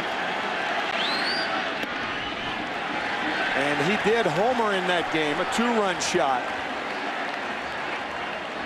as the Indians drew first blood. And we could hear a rather good-natured exchange that night, particularly with Royce Clayton, who was mic'd. But there was nothing good-natured about that last exchange. Meanwhile, the guy who was buzzed in his first at-bat with a fastball from Josh Beckett, Franklin Gutierrez, steps in. He had a mid-90s fastball sail up around his head back in the second inning, eventually drew a walk. We've seen Beckett on a ground ball by Garco throw one upper 90s over to first. He is all fired up here tonight. Good breaking ball that he doesn't get called strike 2. Instead it's ball 2, 2-1. I mean, you're looking at a big game pitcher in Josh Beckett. He has proven that time after time, even though he's only 27 years old. He did that certainly with the Marlins back in 2003. Right now he is trying to throw his team on his back and get this series back to Fenway. In that 2003 postseason, not only did Josh Beckett pitch Game 5 and pitch a shutout, but he came back in Game 7 and worked 4 innings against the Chicago Cubs. Gave up a home run in 4 innings, 1 hit. That was 2 days after he pitched a shutout. The 3-1 to Gutierrez, strike 2. You saw that graphic, and just to say it again, his team, the Marlins, down 3-1 in 2003. In Florida, they defeat Chicago with a 2-hit shutout, and then the Marlins go to Wrigley and win Game 6 and 7, started by Mark Pryor and Kerry Wood. Win the World Series over the Yankees. 3-2 pitch to Gutierrez. Got him looking. Strikeout number 6. 97 on the fastball from Beckett. And 6 in a row retired by Beckett. A tailing fastball to get Gutierrez. Number 9 hitter is Casey Blake. I said 6 in a row. That's 10 in a row. One more time. The third time's a charm. 9 in a row retired by Beckett. The 2 out, nobody on. There's ball 1 up and away to Casey Blake. That is the official total. 9 straight. Retired by Beckett. Blake struck out his first time.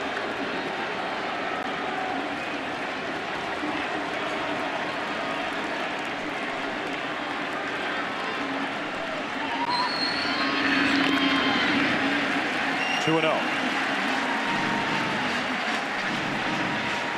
And any whispers of any health issue with Josh Beckett are completely put to sleep, put to bed, thrown out. He couldn't be pitching any better now after allowing a run on 3 hits in the first.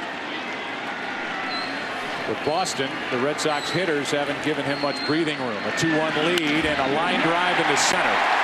Base hit Casey Blake, and the 5th inning still alive.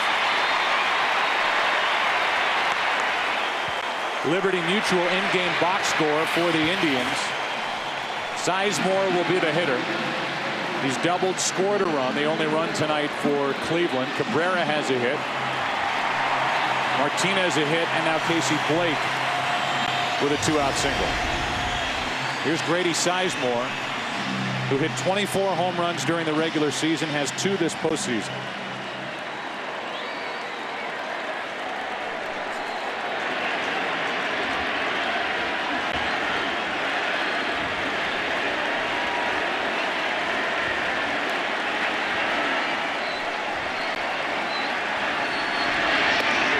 Strike 1. Boy, he has really used that breaking ball so effectively. First pitch breaking ball. Indian hitters have not even come close to that breaking ball tonight. All hits off the fastball.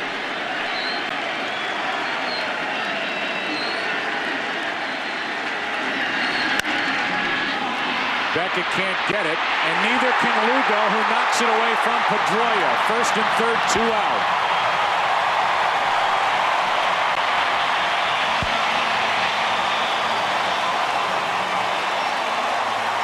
That ball found the seam between the second baseman, Dustin Pedroia, and Julio Lugo. Once Beckett couldn't reach it, destined for trouble for the Red Sox.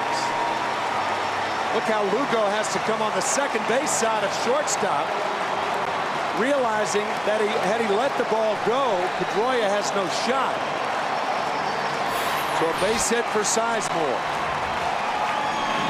Tying run at third, go-ahead run at first, 2 out. It's a base hit for Sizemore, 2 for 3. And as Drupal Cabrera, who has hit Beckett hard twice tonight, robbed of a hit his last time up on a sliding play by Pedroia at second. Single back in the first is up.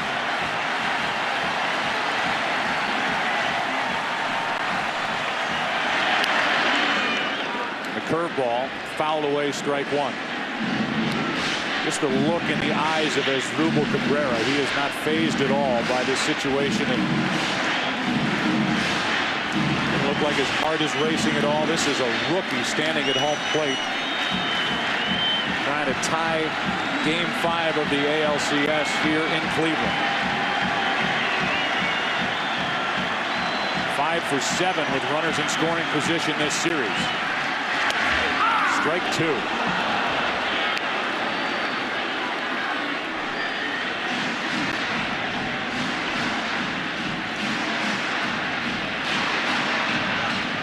Called up August 7th. Ended up hitting .283, predominantly out of this spot, the number 2 position in the lineup for Eric Wedge.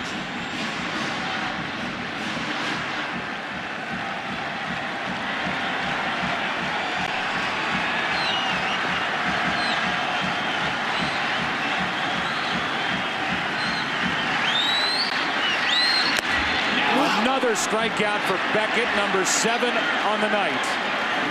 2 hits in the inning.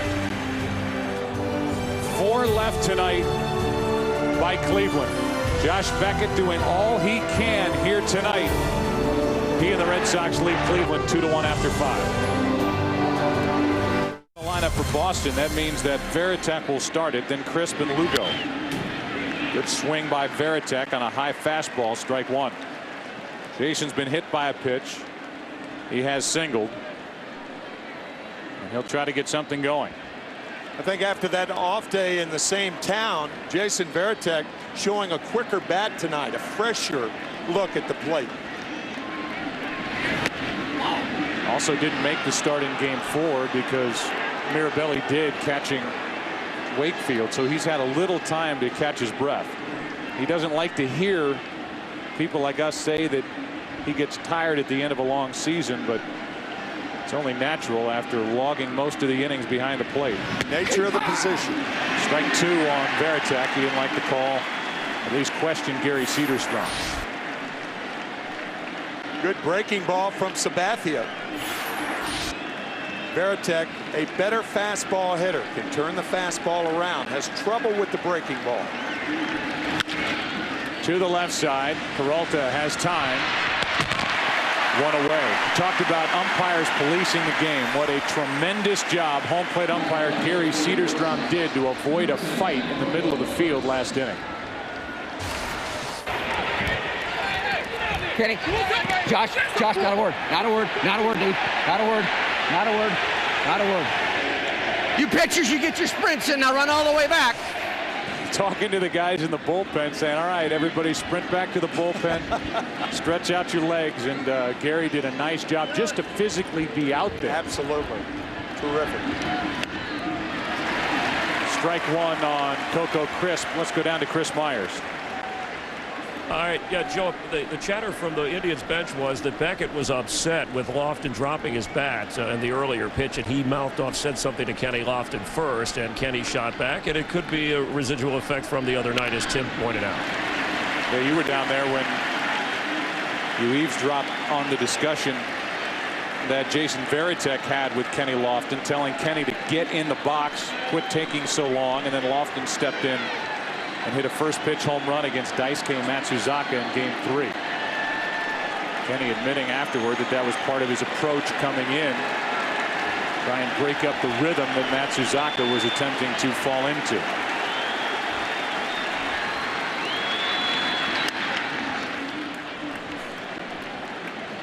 One ball, 2 strikes on Crisp, who has struck out twice tonight and has not been a factor in this ALCS. On the nose, 100 pitches on the night. 2-2.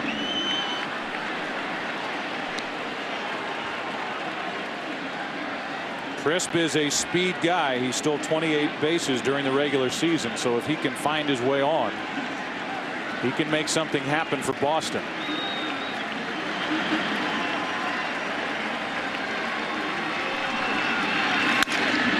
Sounded like he broke his bat. Casey Blake at third.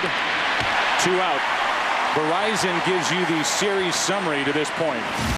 We go back to Game 1. A 10-3 Red Sox win behind Josh Beckett, who's pitching well again here tonight. Game 2, 11 innings. Trot Nixon with a game-winning RBI to push across the go-ahead run. Franklin Gutierrez with an add-on 3-run shot. Game 3, Kenny Lofton got the scoring started with a 2-run home run off Daisuke. Jig Westbrook pitched so well and got the victory. And then game 4, the 7-run 5th inning to back the pitching of Paul Bird. It's 3-1 Cleveland. Tonight, 2-1 Boston. 2 out, nobody on in the 6th.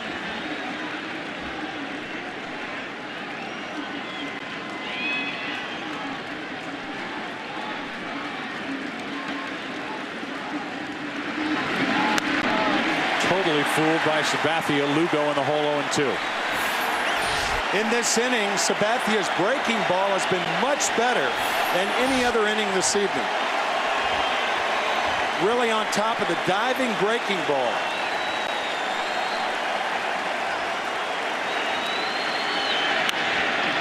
Foul ball. In the bottom of this 6th, it will be Travis Hafner, the DH. Victor Martinez, the catcher. Ryan Garko. We talked to Terry Francona before this game and asked him if Papelbon would be available for a 2-inning save. He said we may have to go that direction. We'll have to wait and see. 0-2. 6 strikeouts for Sabathia. Setting up the heart of the lineup for the Indians as we go to the bottom of the 6th. They're in game 5. 2-1 Red Sox. Josh Beckett and CC Sabathia hooking up here tonight. 2-1 Boston out in front. Trying to avoid elimination here tonight. Get the series back to Boston over the weekend. And Beckett is trying to do it all. He misses low with ball 1 to Hafner. Victor Martinez and Garko will follow for the Indians. Hafner couldn't hold up. Indians have not been able to guess with Veritek and Beckett all night. Looking for a fastball. Hafner waves through the change.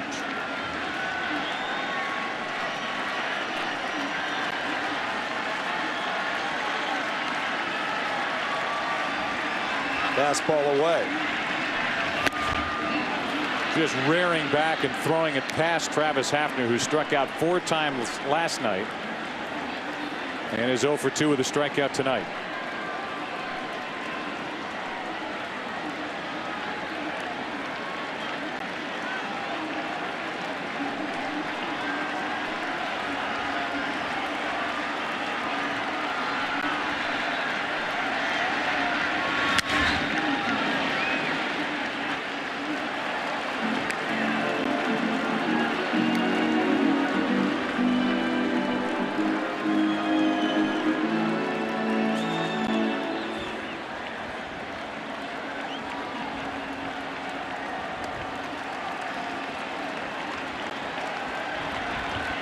Papelbon in his routine of jogging around, getting loose as we play here in the bottom of the 6th. 1-2 pitch. Breaking ball strikes him out looking, and there's that good Beckett curveball. 8 strikeouts for Josh Beckett.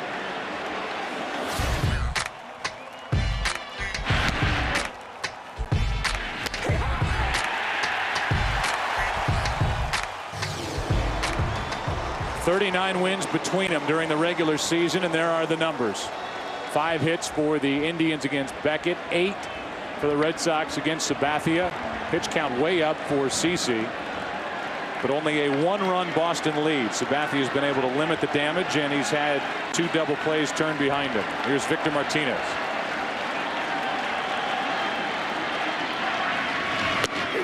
Curveball, strike 1. Wicked curveball, one after the other. And that is not a lot of pitches thrown by Beckett with 8 strikeouts. To have only 63 pitches here in the 6th inning.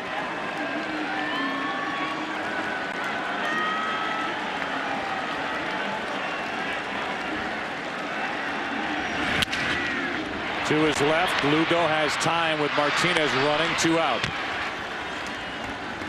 I said 63, 73 pitches. So now with 2 out, nobody on, Ryan Garko will be the hitter. Our WebMD injury report, in this case, no injury. The back, question mark. Take the question mark away. For more information on injuries affecting your team, visit webmd.com. After game 1, prior to game 2, we talked to Terry Francona about Beckett. He had pulled Beckett after 80 pitches, 6 innings, and he said, yeah, he tightened up a little bit in his back. It was a cold night. Team was way up. It made a lot of sense to pull him. He said, we think it was the right move, especially being tight at the end of a long season. Well, whatever tightness was there that Francona was talking about during and after game 1 is clearly out of there, because we haven't seen Beckett any better. With 2 out, nobody on. 1 ball, 1 strike on Garko. Yeah, along with being fluid, Josh is throwing with just such a freedom of movement. And often that's exhibited with the breaking ball. You have that 12-6 breaking ball. That's where the freedom of movement comes into play more than any other pitch. He's had a good one tonight. Breaking ball has Garko leaning back. So far, Beckett in this postseason has allowed 3 runs in 20 2/3 innings. 13 total hits, 23 strikeouts, and while he threw the 4-hit shutout in game 1 of the division series against the Angels, considering the circumstances and what the Red Sox are up against here tonight, I don't think Beckett could be doing any better. No. 23 Ks and 1 walk. 1.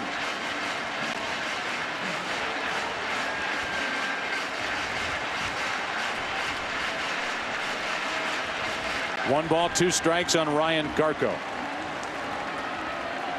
This is an Indians lineup that has power throughout. Garko a part of that. 2-2. Ryan hit 21 home runs during the regular season. Peralta on deck hit 21. Number 9 hitter Blake hit 18. Leadoff man Sizemore hit 24 in their DH. Hafner 24. Victor Martinez 25. They spread it out. Another strikeout for Beckett. His dominance continues. He has struck out 9 as we go to the 7th. Top of the order coming up for the Red Sox. They lead it by 1. Back after this from your local Fox station.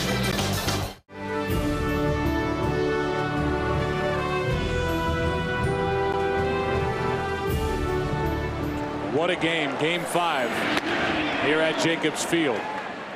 Indians lead the series by 2 games. The Red Sox lead this game by 1 run. And Dustin Pedroia, leadoff man in the lineup for Terry Francona, to try and get something started for Boston. There is action for the Indians in their pen. And Pedroia into right center field trying to plug the gap. He's done that. Pedroia will have at least 2. It's played well by Sizemore, and it's a leadoff double for Dustin Pedroia. Francona stuck with him, and he has had good at-bats here tonight. 3rd time in this game that Boston has had their leadoff runner on, but the first time that they've had the leadoff runner on at second base. And this inning could prove to be a big inning, because you've got Euclid, Ortiz, and Ramirez and Lowell batting, not the bottom of the order. So Pedroia is on base for the 2nd time. And Euclid, who homered with 1 out, nobody on back in the 1st inning, takes a ball. Kevin 1 for 3 with that home run. His 3rd home run of this postseason. Normally a number 2 hole hitter would be asked to try to hit the ball the other way to advance the runner. I don't think so with Euclid right here. He's swinging the bat too well.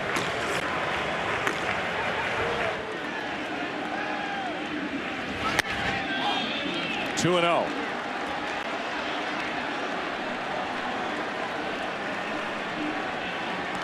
It's Betancourt, the right-hander, and Mastny, the right-hander, in the bullpen. Not Rafael Perez, the left-handed, hitting Ortiz on deck. The left-hander on the mound. So Sabathia could have this hitter and 1 more Ortiz. Yeah, you don't need the left-hander up because you've got a left-hander out there right now with Ortiz on deck. But a very important man to get in Kevin Youkilis.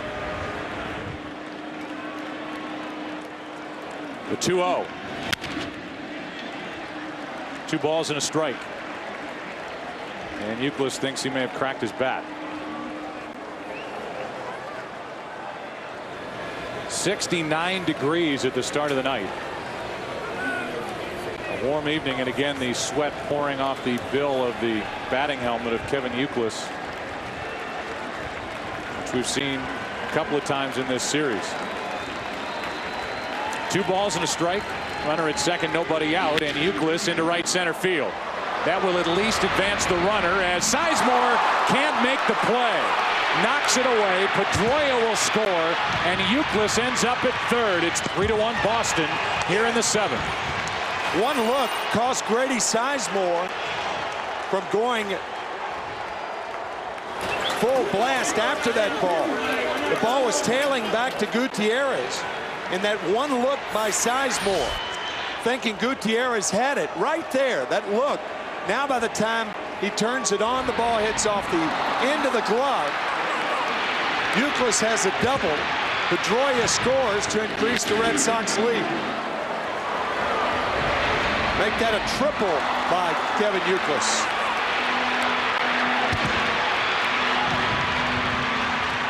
That look by Sizemore slows him down right there.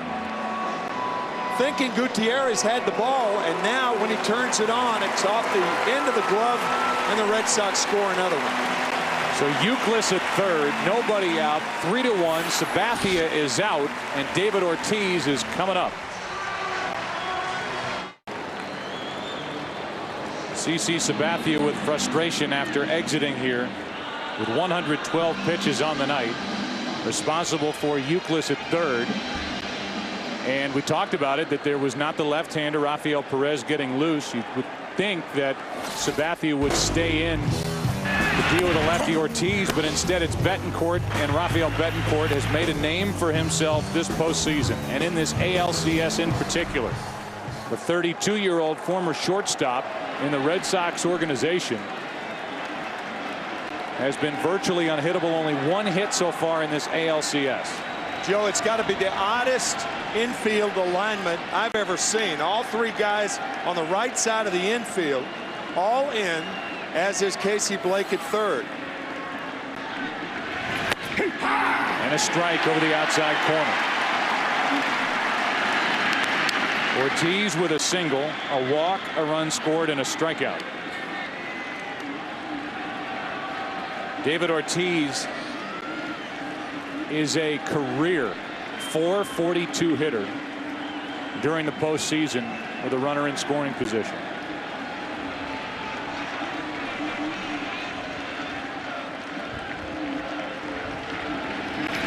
Down and away. The bigger the situation, the better he is. With the bases empty, 276 during his career in the postseason. Runners on, 385. Runners in scoring position, 2 out, 500. He's had 8 game-winning RBIs in 45 career postseason games. And his numbers are outstanding in games in which the Red Sox face elimination. The 1-1 pitch from Betancourt. In the air to left field, well hit. Back is Lofton at the track to make a basket catch for a long sac fly for David Ortiz. Youkilis scores, and it's 4-1 Red Sox here in the top of the 7th. Good play by Lofton, drifting back. You see some football players do this, but rarely baseball players. But a fine basket catch over the shoulder by Lofton. Youkilis walks home to extend the Boston lead. So Ramirez drives home the run after Youkilis got the RBI triple. Again, it's the same guys, but a difference in this inning is that Pedroia got on to start it. Pedroia has hit the ball hard tonight. He has hit into some tough luck all series, and he started this, at the moment, 2-run 7th inning with a leadoff double.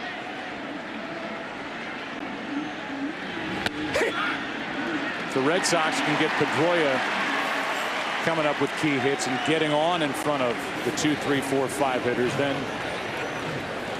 watch out. Strike one to Manny Ramirez.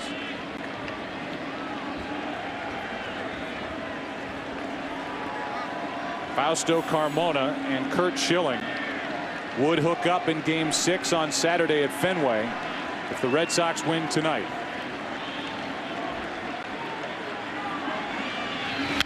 Good rip by Ramirez, but it's 0-2. Game 2. Both Carmona and Schilling were gone by the end of the 5th. For Schilling, 5 earned runs on 9 hits.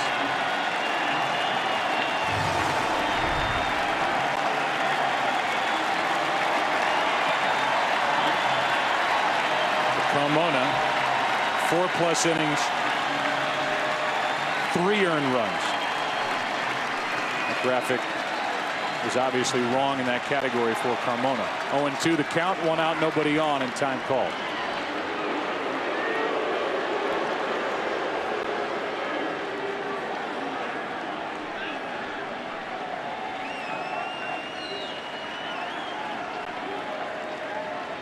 Ramirez has been on base 3 times tonight with a double, an RBI single, and a walk. Only 1 out in the inning, and Sabathia's night is finished. 4 runs on 10 hits. 6 strikeouts, 2 walks.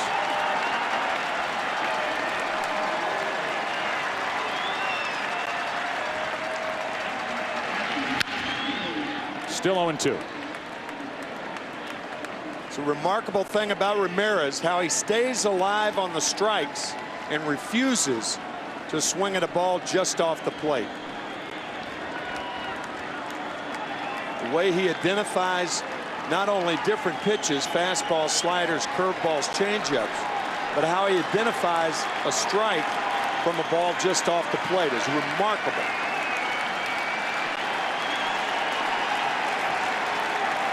Four for 7 with 5 walks after an 0-2 count this postseason.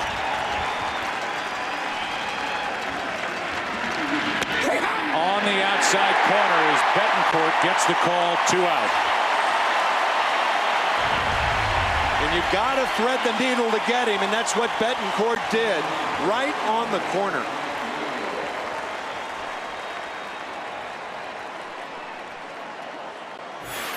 What's happened on the other side with the Indians hitting and what Josh Beckett has done is because his pitch count is so low at 80. Beckett has taken this into an area where if he turns in another inning or another inning plus, the Indians do not get to go to work against the middle and setup relief of the Boston Red Sox. It could be Josh Beckett doing it all himself or handing the ball to Jonathan Papelbon. Keep in mind, we mentioned it earlier in the series, Jonathan Papelbon has never earned a 6-out save. Never. And he could be called upon that tonight. With the off day tomorrow, the off day yesterday, we are looking at a very fresh short reliever for the Red Sox. Papelbon has not pitched since Saturday, when he went 2 innings in Game 2, the 11-inning night and early morning.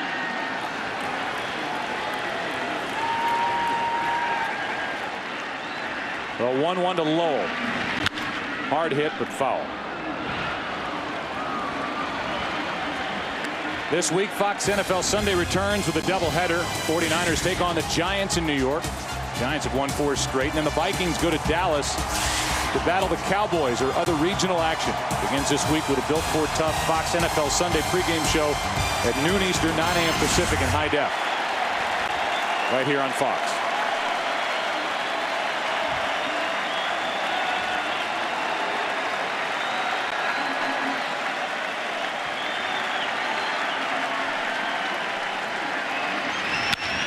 Lowell into center field and right at Grady Sizemore. It was a ball that Grady could not catch in right center field that played a large role in the 2-run 7th inning. 4-1. A little breathing room for Beckett here in the 7th. Bottom of the 7th inning, and we send it down to Chris Myers. Well, country star Daniel Beck, Joe, just sang the God Bless America. She was a last-minute fill-in for the national anthem. It turns out the Indians wanted somebody from near Ohio, and her family's a couple of hours outside of Cleveland, I should say, living in Ohio, and they're Indians fans. But the Red Sox Nation was suspicious because last summer Daniel Beck was dating Josh Beckett. They thought it was done on purpose. The Indians said no, they had no idea. Although if you go to Danielle Peck's website, you can see her wearing Red Sox paraphernalia. Doesn't seem to be bothering Beck. In fact, the PR director for the Indians said, I got enough problems keeping an eye on who our team is dating, so I wouldn't know. But it's not like K-Fed catching Britney Spears. It's not that extreme. Thank you, Chris. Yeah, it's not bothering Beckett at all. Left side, Lowell ranging far to his left and getting the out. Eric Wedge told us prior to Game 3 that whatever we seem to hit over in Mike Lowell's direction, he makes every play, and he went a mile to his left. And if he doesn't get to it, there is no way Lugo's going to make the play. He's too deep. So Lowell on the pick, the turn, and the strong throw. Again, nobody has more respect for Mike Lowell than Eric Wedge. In fact, Peralta just looked out at Lowell on his way back to the dugout. Mike with 15 errors on the season, but he is an elite major league third baseman. And now another matchup between Beckett and Lofton. These two jawed at each other back in the 5th. Strike one.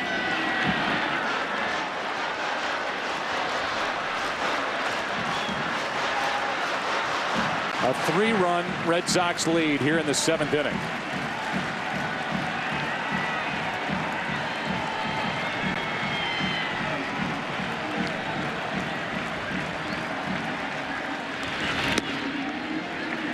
One ball, one strike. Now Rafael Perez, a left-hander, getting loose for Cleveland in their pen. J.D. Drew just took over in the outfield. He's now in right.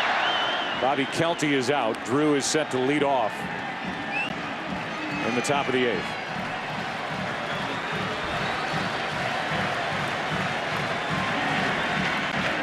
Indians and their fans want it to end right here tonight, without having to go back to Boston.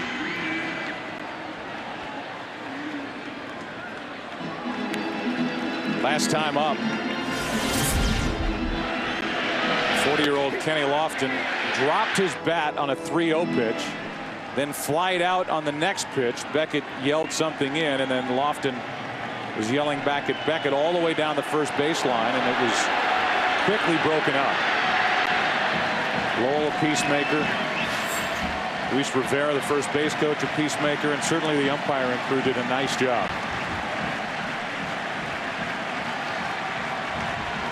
1-2 pitch to Kenny Lofton. 2-2. 96 career postseason hits for Lofton. Picked up at the end of July. Hitting .333 at the start of the night this postseason for Cleveland. 2-2.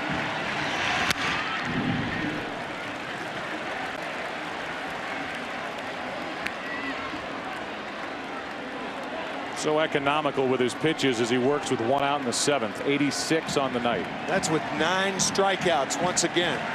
He still has the good fastball, and his curveball tonight has been devastating.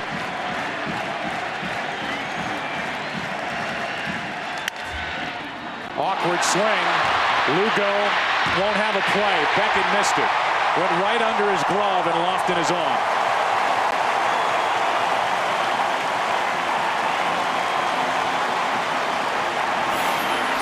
He saws Lofton off, and when Beckett can't make that play, nobody else can either. Probably an error on Josh Beckett, should be. Came up too quickly. It's an error on Beckett. E1.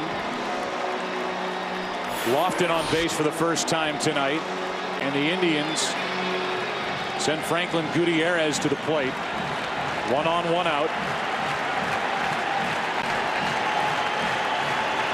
Bottom of the 7th. 3-run lead. Breaking ball misses. Of course, when you're a pitcher, you have to think so quickly and react so quickly. But that's the type play that you could block. You don't have to catch because of the short throw to first base. Of course, you want to block it and keep the ball in front of you and have it not go that far away. But Beckett coming up too quickly and made the error.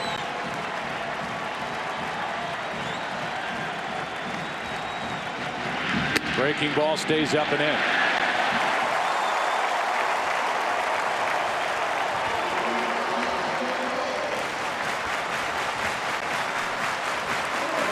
Nobody is up for Boston in their bullpen. You've got Casey Blake on deck, then the left-handed hitting Sizemore. Okajima, the left-hander, is the main setup reliever for Francona, but no action out there. 2-0 pitch. 95 miles per hour on a fastball, 2-1. Well, Beckett in total control, but I would think if Grady Sizemore gets up and he represents a tying run, you ought to have Okajima ready. I'm surprised Terry Francona does not have anyone up in the bullpen right now. It's Gutierrez now, Blake. And then Sizemore. Beckett does not get that call. It's 3-1.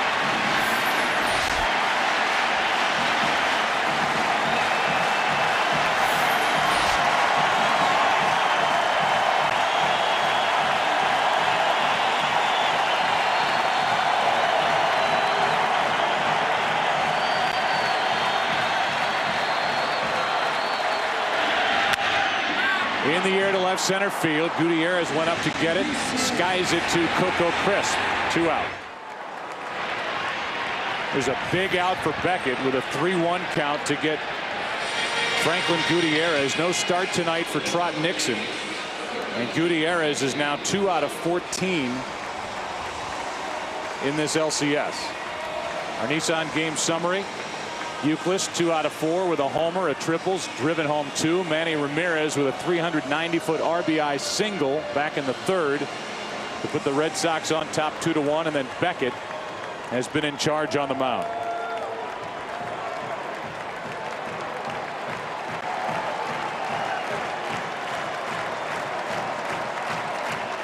Here's Casey Blake. Breaking ball has Blake with his knees buckling. Strike 1.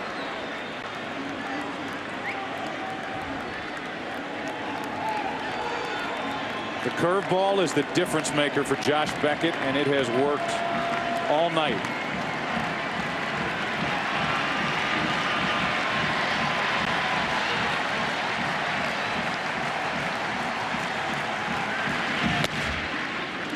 Still hitting 96 with a fastball. 1-1. But again, if Blake can reach, Grady Sizemore, who has hit 26 home runs this season, including the postseason, would represent the tying run.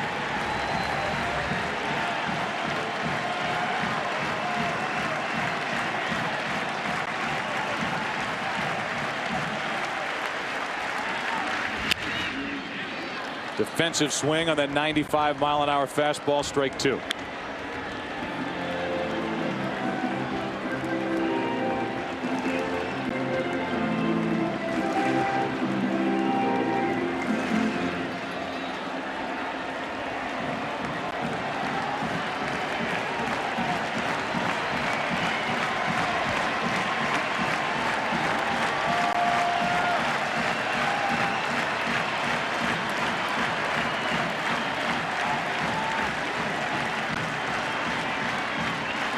Lofton is running, and strike 3 called at the plate. Inning is over. Beckett with 10 strikeouts, and we go to the 8th here in Game 5. Boston down 3-1. Leads at 4-1. While they do some groundskeeping work on the pitching mound in that landing area, Rafael Perez asked for some help out there. The before he works in the 8th. We'll remind you, and there'll be plenty to talk about after this game, no matter who wins. Immediately following, log on to foxsports.com or MLB.com for a live extended post-game webcast. Player interviews, press conferences, highlights. Chris Myers, Harold Reynolds, Jim Leyritz, and Ken Rosenthal.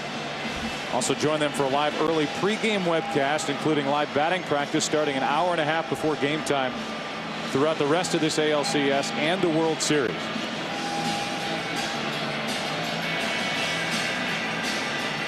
We will give you our sharp detail of the game. Sharp Aquos brings it to you. Official HD of Major League Baseball. Bring the details home. And tough to tell initially. Certainly Manny Ramirez thought he had hit a home run.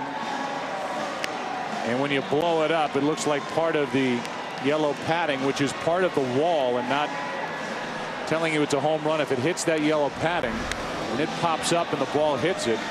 It stayed in play. The umpiring crew got the call right. It went for an RBI single, made it 2-1 Boston. That was back in the 3rd. They added 2 more in the 7th, lead 4-1 behind Josh Beckett. Rafael Perez takes over for Betancourt, who throws another scoreless inning with a strikeout. Josh Beckett is trying to solidify his spot as a hero in 2007 for Boston after a good, if not spectacular, first year last year, and then set up the 2004 hero for the Red Sox. Curt Schilling for a Game 6 start on Saturday night against Fausto Carmona, a rematch of Game 2. Neither pitcher was all that effective, and the Indians ended up winning it in 11 innings. A final of 13-6. Josh Beckett trying to go 3-0 in the postseason after a 20-7 regular season, and he is certainly one of the main candidates for the Cy Young Award. I think he'll win that award. It's gonna be among Sabathia and Carmona, but I think Beckett's the man. I agree. He has certainly followed up the regular season with even better work. And here tonight, considering the circumstances with all that's riding on this game for Boston, I'll say it again, I don't think he could be pitching any better. Giving up a run in the 1st inning. The run was home after the 3rd batter of the night, and Beckett has been in charge since. Drew's first at bat. Decent swing against Perez, but it's 0-2. J.D. Drew, Coco Crisp, and Julio Lugo really struggling at the bottom of the lineup for the Red Sox. And I wonder if and when Game 6 rolls around on Saturday night, and that's up to the Indians and Red Sox tonight, if there'll be lineup changes and a guy like Jacoby Ellsbury could be in there, or somebody else to try and get some help for the heart of this lineup for Boston. The way I see it, Joe, there is no way that Jacoby Ellsbury is not playing on Saturday night if it goes that far. Let's go down to Ken Rosenthal. Ken, your thoughts? I'm with you guys. In the last 3 games, Coco Crisp, as of right now, 0 for 10. Even though Jacoby Ellsbury is a rookie, he hasn't had much experience. You go to him in this game, in that situation at home, I think you could give the Red Sox a spark.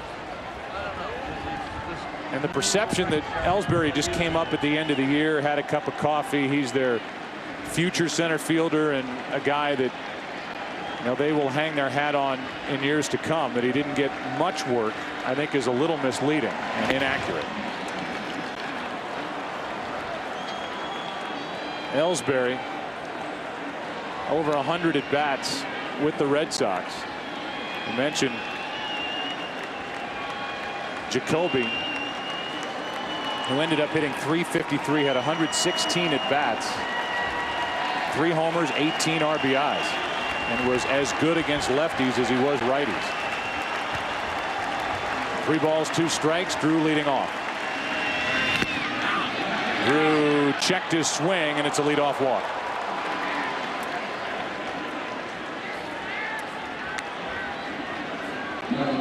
So the bullpenners are out there like they're in the show Stomp. Well, you have John Adams, who beats the drum in left center field, and then the empty water bottles. That's Lester on the left and Del Carmen on the right.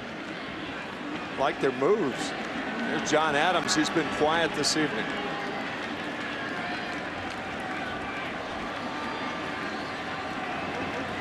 I mean, this is a bullpen group. Here's a team that's down 3-1, and the guy that anchors that pen is about as loose a guy as you will ever find.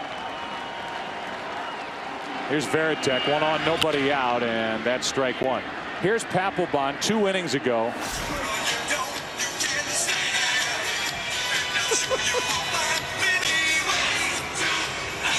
Doing the YMCA while he's jogging around out in the bullpen. And there's nobody better on the mound than Papelbon. Had a phenomenal season, and he likes to keep it light until he's out in the middle of the diamond.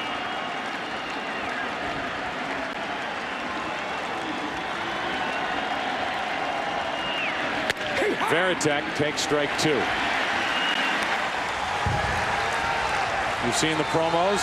The Next Great American Band premieres Friday, October 19th on Fox, and at least percussion-wise, whether it's John Adams in the upper deck here at Jacobs Field or the guys in the bullpen,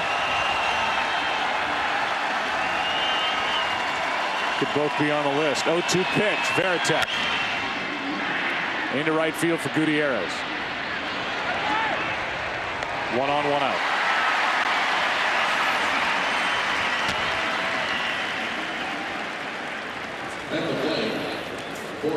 Veritek 1 for 3 on the night, and here is Coco Crisp, who is 3 out of 19.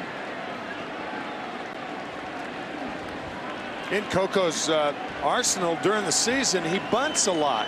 He has not tried to bunt for a base hit in this series. He's tried to bunt for a sacrifice. Tried that earlier in the game with runners on at first and second, nobody out, but not for a base hit.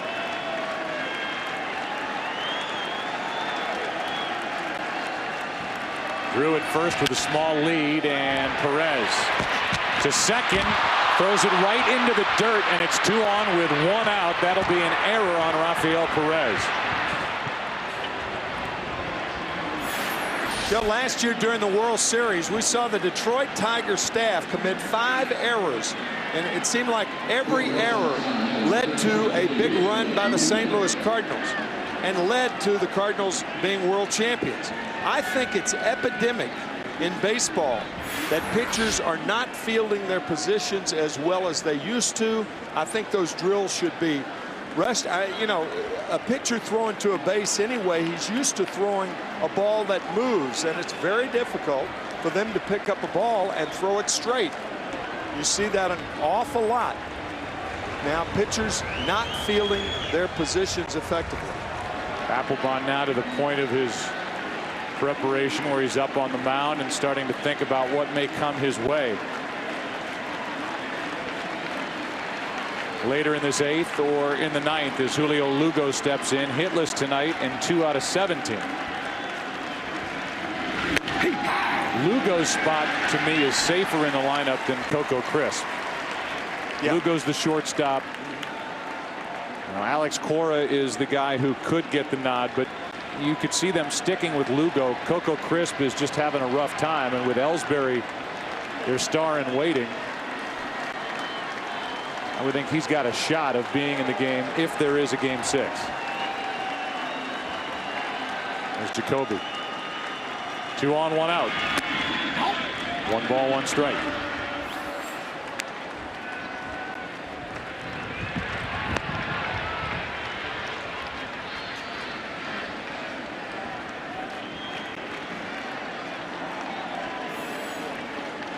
A walk, a 1-out error.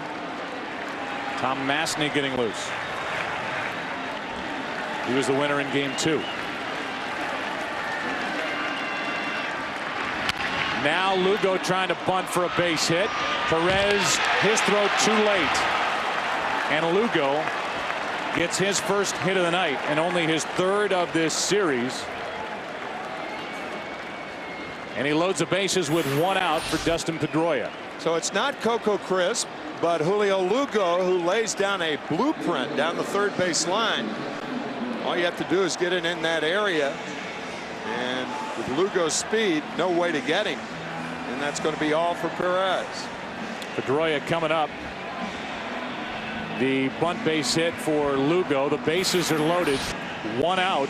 A chance for the Red Sox to bust it open. And Tom Masney is coming out of the bullpen for the Indians.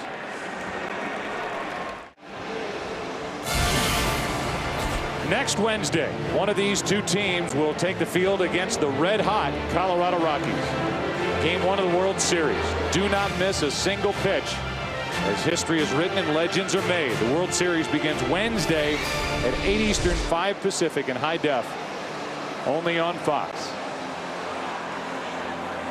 Here's Tom Masney. And Tom Masney has one very important inning in this ALCS. It came in game 2. It came in the bottom of the 10th in a 6-6 game against Ortiz, Ramirez, and Lowell. Went through him 1, 2, 3. He got the win when the Indians exploded for 7 in the 11th. Bases are loaded. 1 out for Pedroia. Ball 1. Eric Wedge telling us that the 2 innings that Masney got in relief of Sabathia, who was not effective in game 1 of the ALCS, let him know that he could handle it. In game 2, they leaned on him against the big 3 in the lineup, and he was flawless.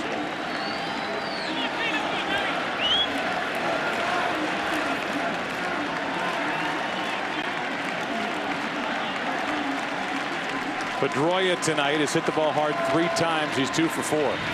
That gets away from Martinez. Coming to the plate is Drew, and it's another run. 5-1 on what looked to be a passed ball by Victor Martinez. Normally, with a runner on at second base, the catcher changes his signs. And if it was a cross-up, he'll go out to talk to his pitcher, but evidently that was not the case.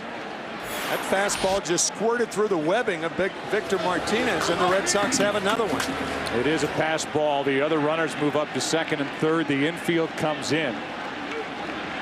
Now it's Crisp at third. Lugo is halfway to third base. And Pedroia takes strike 1, 2-1.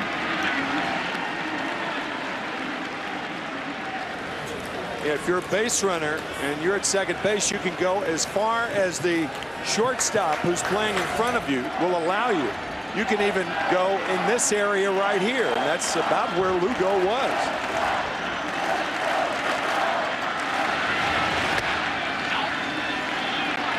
And the Boston Red Sox fans who have been here and have been quiet for the most part are now putting together a Let's Go Sox cheer in the top of the 8th inning.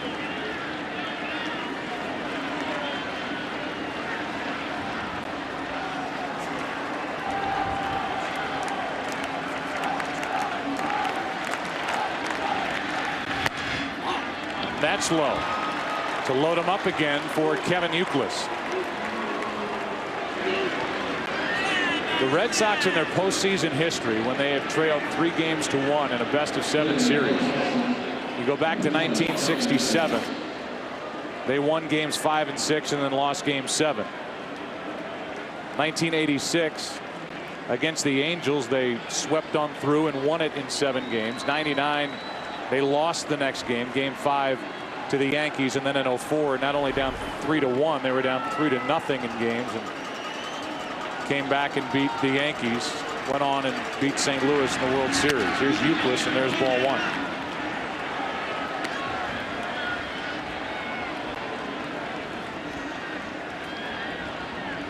Kevin Youkilis tonight has had a nice night.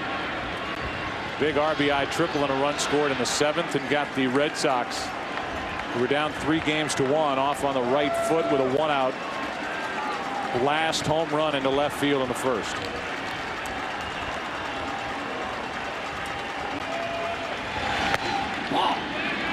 2-0 from Masny.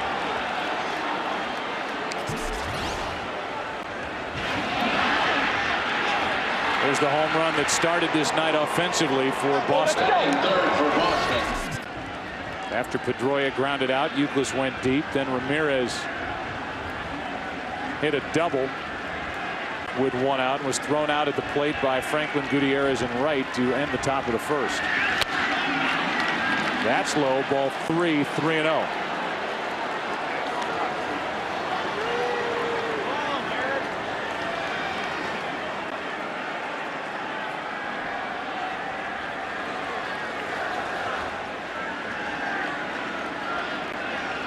Red Sox have already seen Manny Ramirez walk 3 times with the bases loaded in this series. And now Youkilis does it to force home another run and make it 6-1.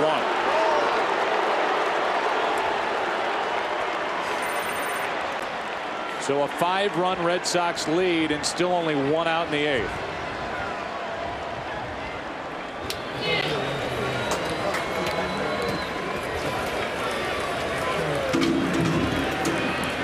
Ties a single postseason series record done by the 45 Tigers and the 31 Athletics, and now it's David Ortiz who's got to love this situation. Bases loaded, 1 out, a right-hander on the mound, young Tom Masny, and a visit from Carl Willis trying to help Masny figure out how to get Ortiz. Yeah, not only a right-hander on the mound, but a right-hander who's having control problems. And when a big, strong clutch hitter like Ortiz can smell that a guy's having control problems and knows he has to come to the fat part of the plate as a result, they're doubly dangerous. Aaron Foltz, a left-hander, gets loose for the Indians. There's our slate of games on Sunday, Fox NFL Sunday. Check your local listings for the game and time in your area.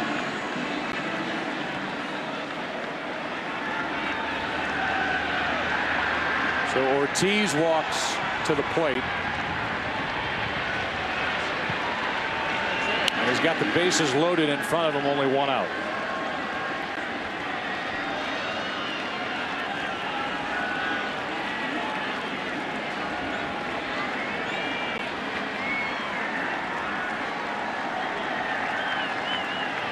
Here's the situation again with Beckett over on the bench. It's been an 18-minute half inning now. He has pitched so well. There's a strike on the breaking ball from Masny. And the last check, there's no action for the Red Sox in their bullpen. And Beckett has thrown 96 pitches here tonight.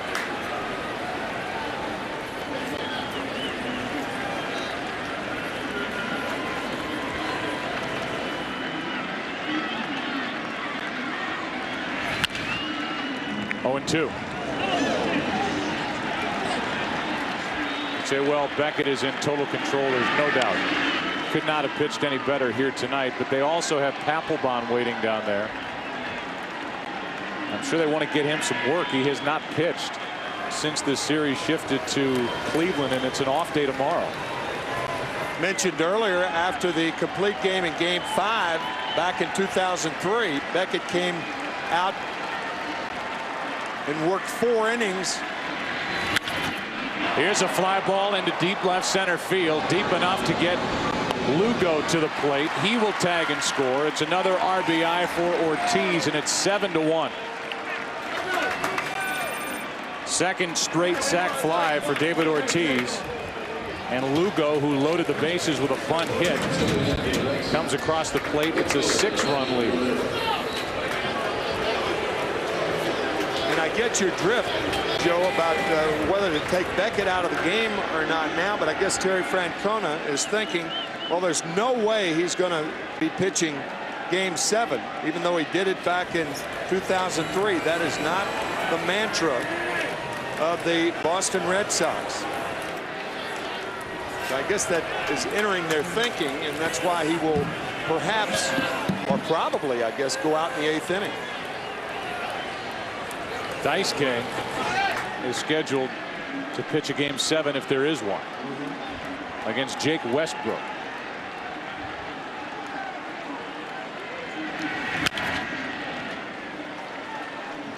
Strike one on Manny Ramirez. Curt Schilling and Fausto Carmona if there's a game 6 on Saturday.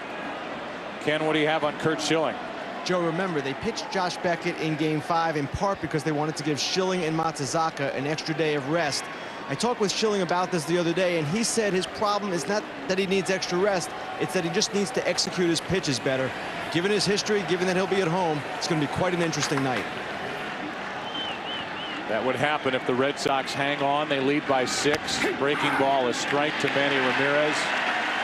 0-2.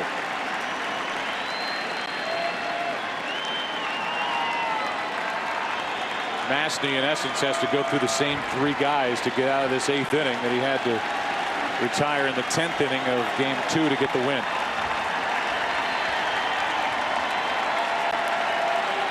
Eighth man to bat in the inning.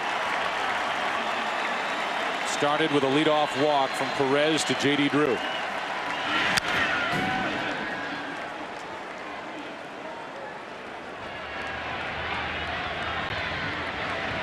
Certainly weather-wise, it's a different night than Game 1 when Beckett stiffened up during a long half inning on the bench. Just under 70 degrees at the start of the night. This will at least be a 20-minute half inning.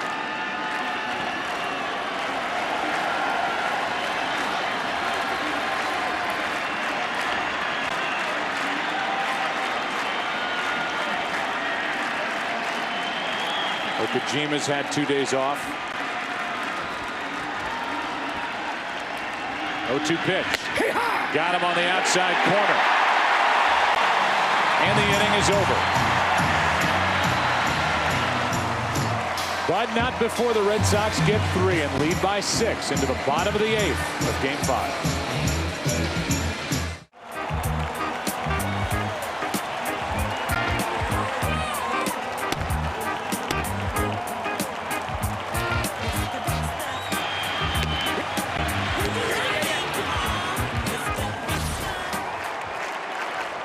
Josh Beckett back to work, and first pitch swinging is Grady Sizemore. Jacoby Ellsbury just into the game, makes the play out in left, and there's a 20-plus minute layoff. Beckett goes back out there with his team up by 6, and Grady Sizemore goes after the first pitch and flies out to left where Ellsbury's waiting for it. You talk to the players, the one thing players will always tell you is the toughest thing to do is to go in for late inning defense, because normally the score is kind of tight. Well, Ellsbury in there, I think this answers a question about whether he's going to start in Game 6 or not.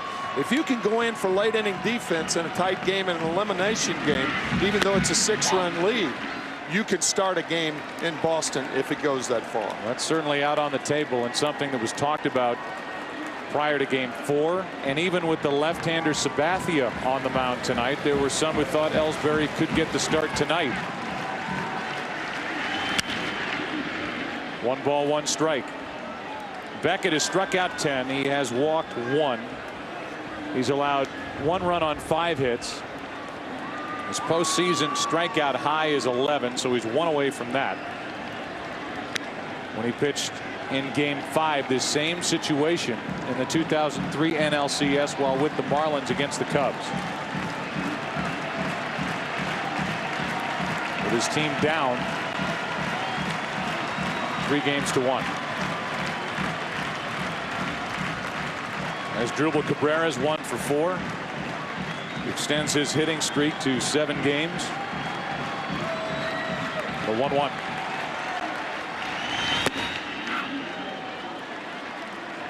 Two and 1.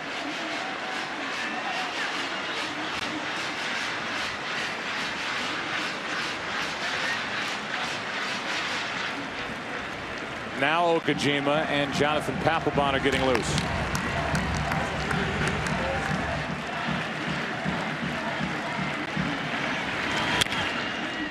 That's strike 2.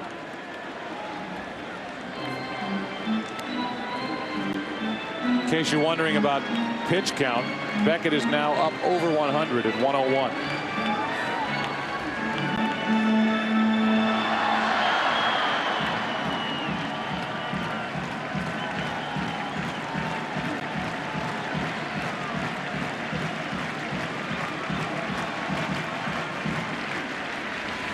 On the inside corner, that strikeout number 11. 96-mile-an-hour fastball. He is not tiring. The ALCS on Fox, sponsored by Miller High Life. Good, honest beer at a tasty price. By Sharp Aquos, the official HD of Major League Baseball. And by Nissan, who invites you to shift the way you move through the world.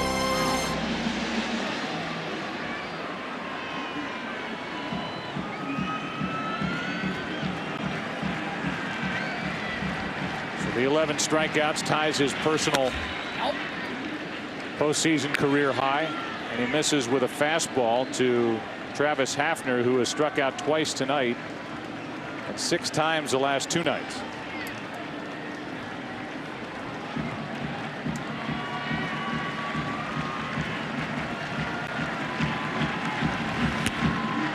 Two and 0.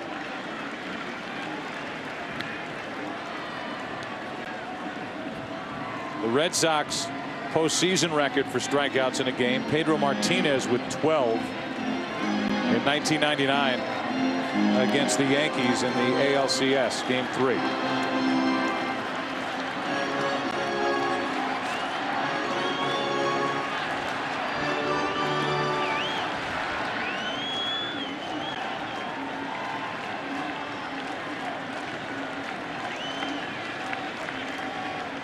Shaking off a 2-0 pitch with a 6-run lead. And missing with ball 3. On deck is Victor Martinez.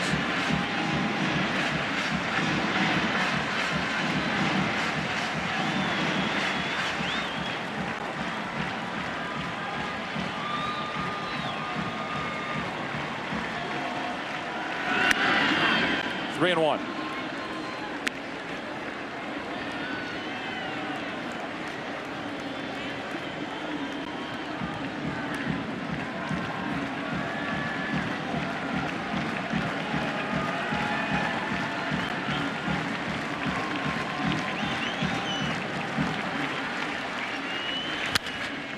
Now full count. Travis Hafner trying to get anything going at the plate here tonight that he hopes could carry over in a Game 6 if we go there. Really struggling swinging the bat. Just 3 out of 18. Travis has struck out 7 times in the last 3 games.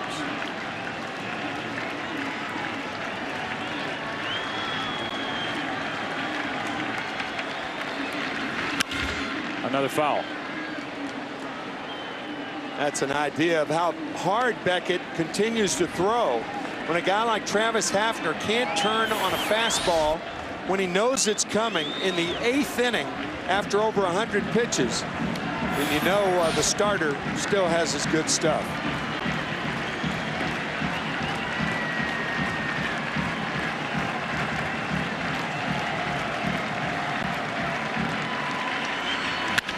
Up the middle.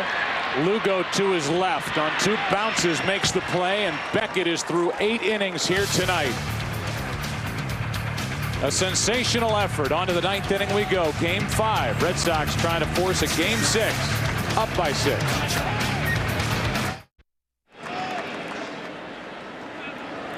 After coming off the field, getting through the bottom of the 8th, big game Beckett getting high fives from his teammates as Lowell goes after the first pitch and flies into Sizemore, 1 out here in the top of the 9th inning. Beckett is on his way to a 3-0 record this postseason.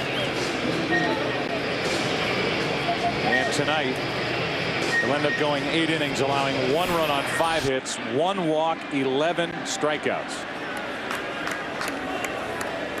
Beckett hopeful that he starts next Wednesday night at Fenway against the Colorado Rockies, but boy, do the Red Sox still have a ton of work to do in order for that to happen. Yeah, I think it's fascinating to look ahead to what we could be seeing on Saturday night.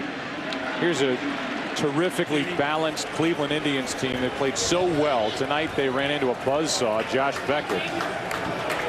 At worst, they will carry a 3-2 lead in this series back to Boston.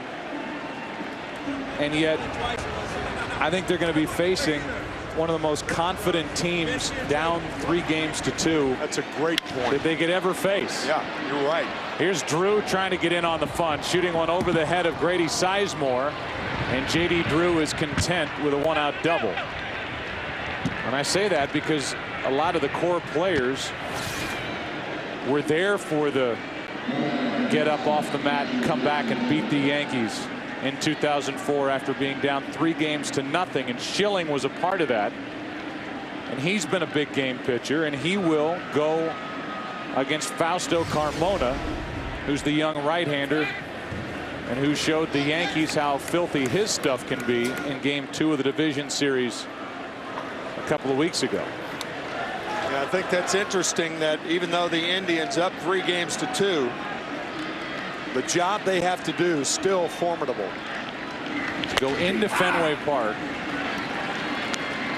with Fausto Carmona, great stuff and all on the mound against Schilling, who was not effective in Game 2. But to try and go up there and win at Fenway against a group that's been there, done that, with guys like Ortiz and Manny Ramirez, and Mike Lowell's been through it with the Florida Marlins.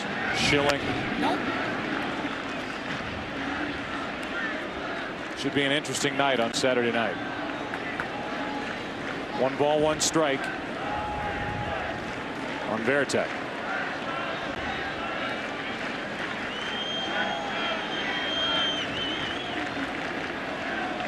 Varitek on base twice tonight with a hit, then hit by a pitch.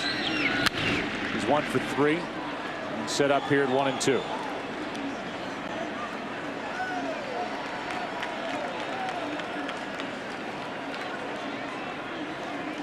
In the bottom of this 9th inning, the Indians will have their 4, 5, and 6 hitters, Martinez, Garco, and Peralta. You would figure against Papelbon, who needs to get an inning's worth of work. And he's getting ready. With an off day coming tomorrow. Drew gets to 3rd on the 2nd out of the inning as Varitek bounces back to Masney. And Coco Crisp is coming up. A reminder that coming up after this game, it's your late local news except on the West Coast. And if you want more about tonight's game and a look ahead, you can get on foxsports.com or MLB.com and check in with Chris Myers and Jim Leyritz and Harold Reynolds and Ken Rosenthal. We'll be talking a lot about Josh Beckett. Runner at 3rd, 2 out. Crisp is 0 for 4. Ball 1. Coco has struck out twice, grounded out, reached on a fielder's choice and an error. And a big 3-run 8th inning.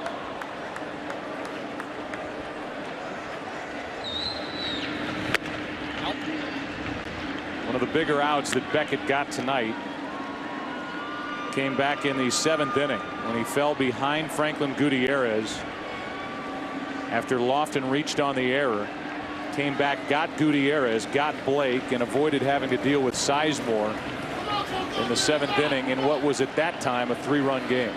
Also, that double play by Travis Hafner in the 1st inning. You don't get many chances against a pitcher like Beckett. 1st and 3rd, nobody out, and Travis Hafner grounded to a double play. The Red Sox conceded the run, and that has been it. 3-0 now on Crisp. Lugo would be next. Fausto Carmona will get the ball on Saturday night.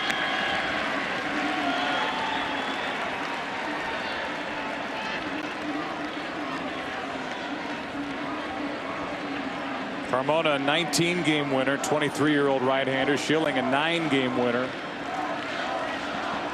the 40-year-old right-hander. 3-1 pitch.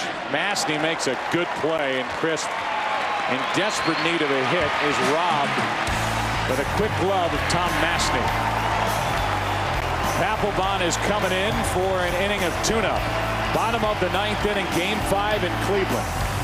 Boston trying to stave off elimination, up by 6.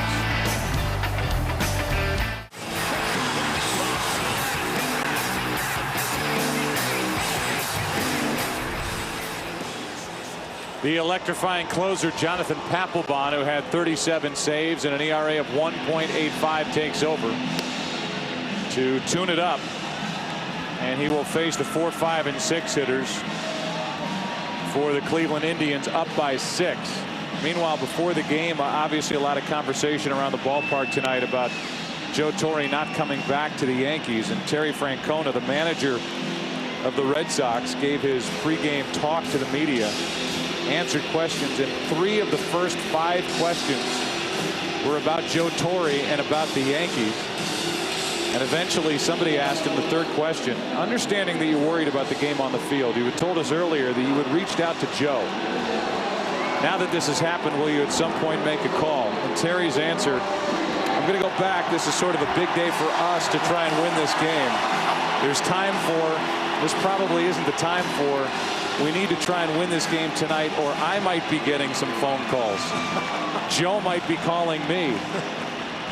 Well, his Red Sox, thanks in large part to the pitching of Josh Beckett and the heart of his lineup, 3 outs away from sending this series back to Fenway Park, with the Indians up 3-2.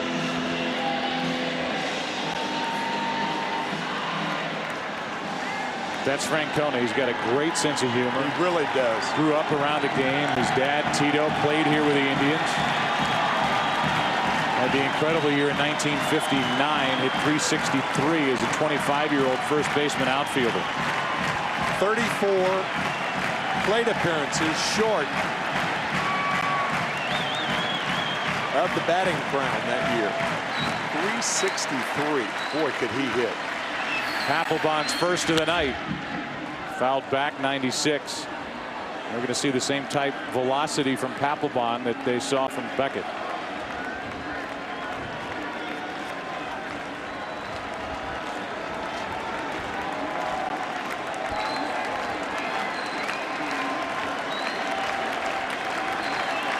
Martinez has a hit.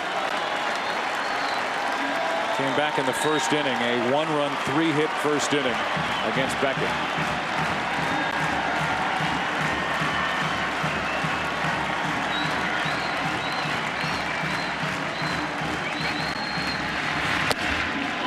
One and one.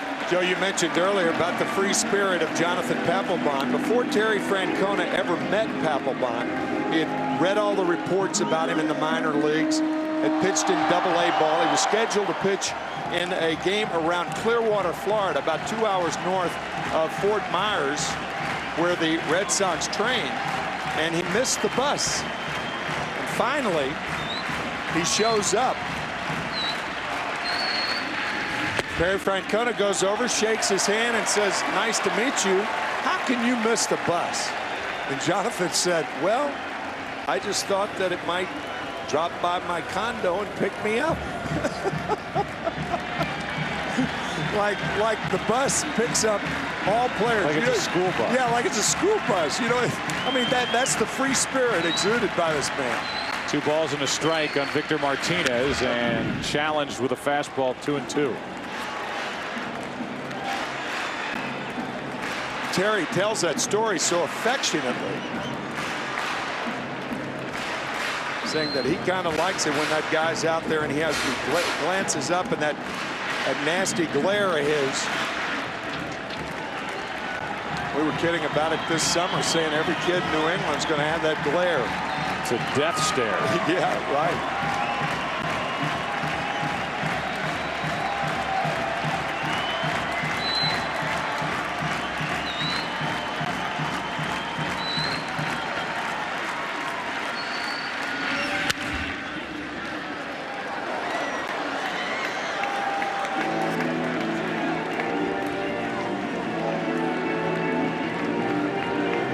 Indians came in having won 7 of 9 postseason games here in Cleveland against Boston.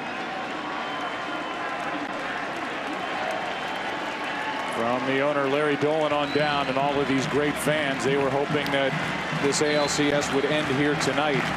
So many players being quoted as saying, "We don't want to go back to Boston."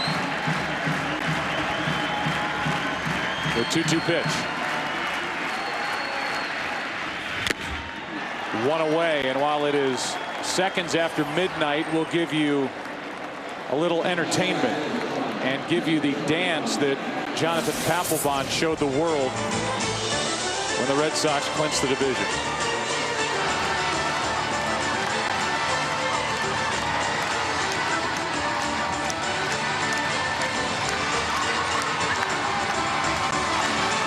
And then his general manager, Theo Epstein, coming over and saying, okay, I think we'll sit this next dance out. That'll be enough. He's fun to watch. He is fun to be around. Telling us before game one, he said the next stop, Dancing with Stars. He's a beauty. 1 ball, no strikes. Ran out of gas a little down the stretch last year, so they were much more careful with how they used him this year. And that's where Hideki Okajima played such a large role, closing some games and getting some key outs. Boston trying to reap the benefits of that now in October.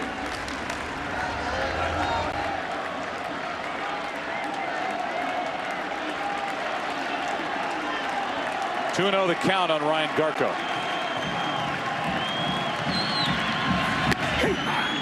2-1.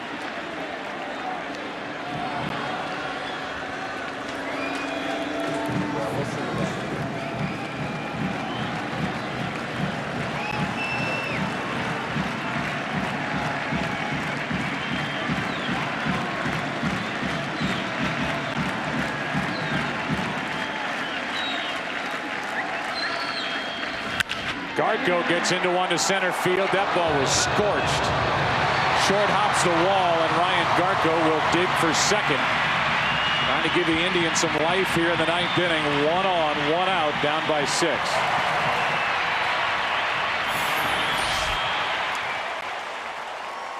Fastball right down the pipe.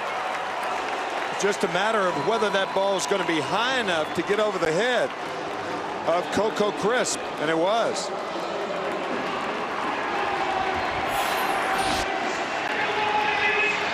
Now Johnny Peralta. Peralta came in to this game hitting .406 this postseason. He's 0 for 3 tonight. That was against Beckett. Struck out, grounded out twice. 2 3-run home runs in this ALCS.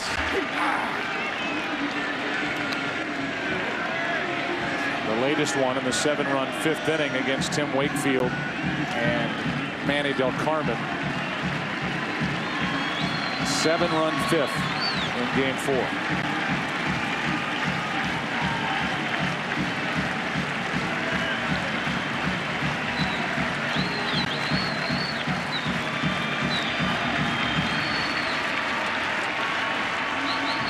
Peralta. Nope. 1 ball, 1 strike.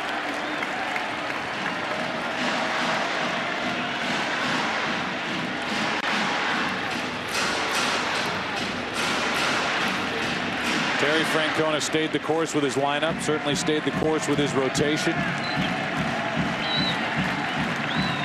Beckett an extra day's rest. Getting the start tonight instead of pushing him up on short rest for game 4. That's high, 2-1.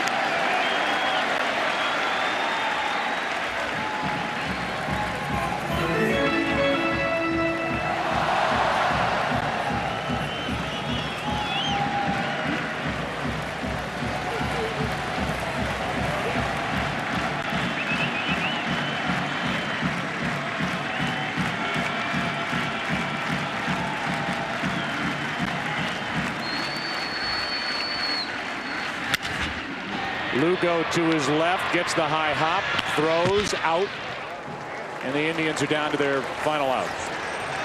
2 away here in the 9th inning.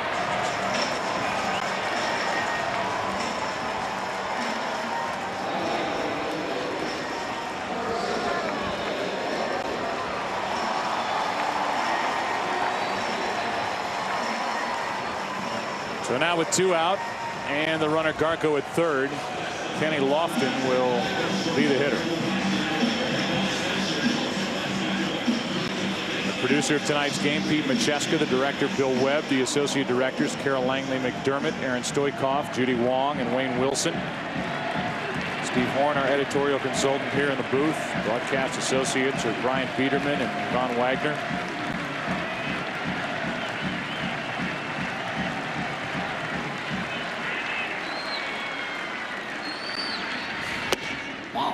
Ball one. Technical producers are Dan Rotante and Sid Drexler. Technical director Jonathan Evans. Studio show produced by Gary Lang, directed by Bob Levy. Stephanie Medina is the associate director. I'll give you some of the names as we wind down in this ninth inning. Cleveland trying to keep their hopes alive here in game 5. Lofton takes a strike. It's 1-1. Coordinating producer of the studio show, Scott Ackerson. Studio technical supervisor is Jack Simmons. The vice president field operations, Jerry Steinberg, and the senior producer of Fox Sports, Bill Brown. The executive producers are David Hill and Ed Gorin. The 1-1 pitch. Lofton takes low.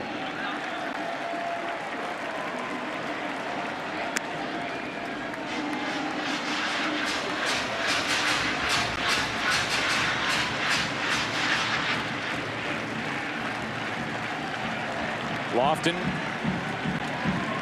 hitless tonight. Did reach on an error his last time up. The 2-1. 2-2.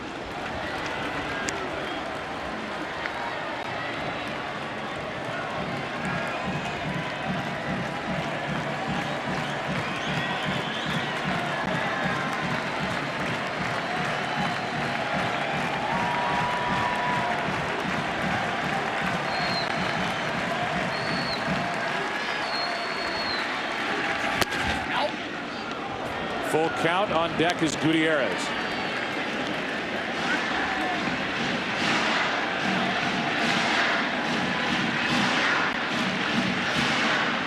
Time in the postseason for Lofton, and he is still searching for that first World Series ring.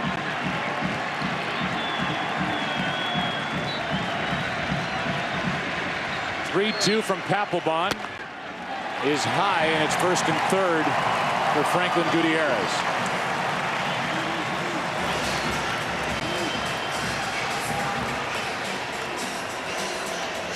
Gutierrez walks in 0 for 2 with a walk. Hitting only .143 in this ALCS.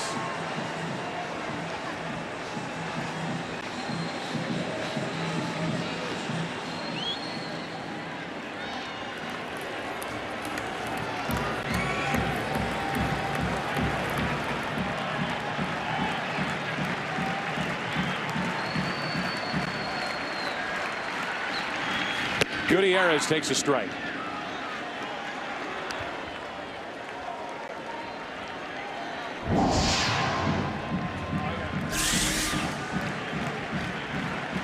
Football on Sunday, baseball on Saturday night. If Papelbon can end it. 7-1, bottom of the ninth inning. First and third, 2 out. Lofton takes second, and Gutierrez flies one into center field. Coco Crisp is there, and Saturday night, a date at Fenway Park, game 6 of this ALCS, thanks in large part to the brilliance of Beckett. Papelbon closes it down, and behind Beckett, who went 8 innings, 1 run, 5 hits, 11 strikeouts, 1 walk. Boston gets this series back home. Joe, they'll be lining up early tomorrow morning at Fenway for the tickets that are available for Saturday night. I can't wait. That night, it will be a matchup after this 7-1 Boston win of Fausto Carmona and Curt Schilling. In a rematch of game 2, neither starter that night got through 5. Chevrolet player of the game is who else? Josh Beckett. And in recognition of his outstanding play, Chevrolet will make a $1,000 contribution to Major League Baseball charities. Chevy, an American Revolution. 11 strikeouts and in total control.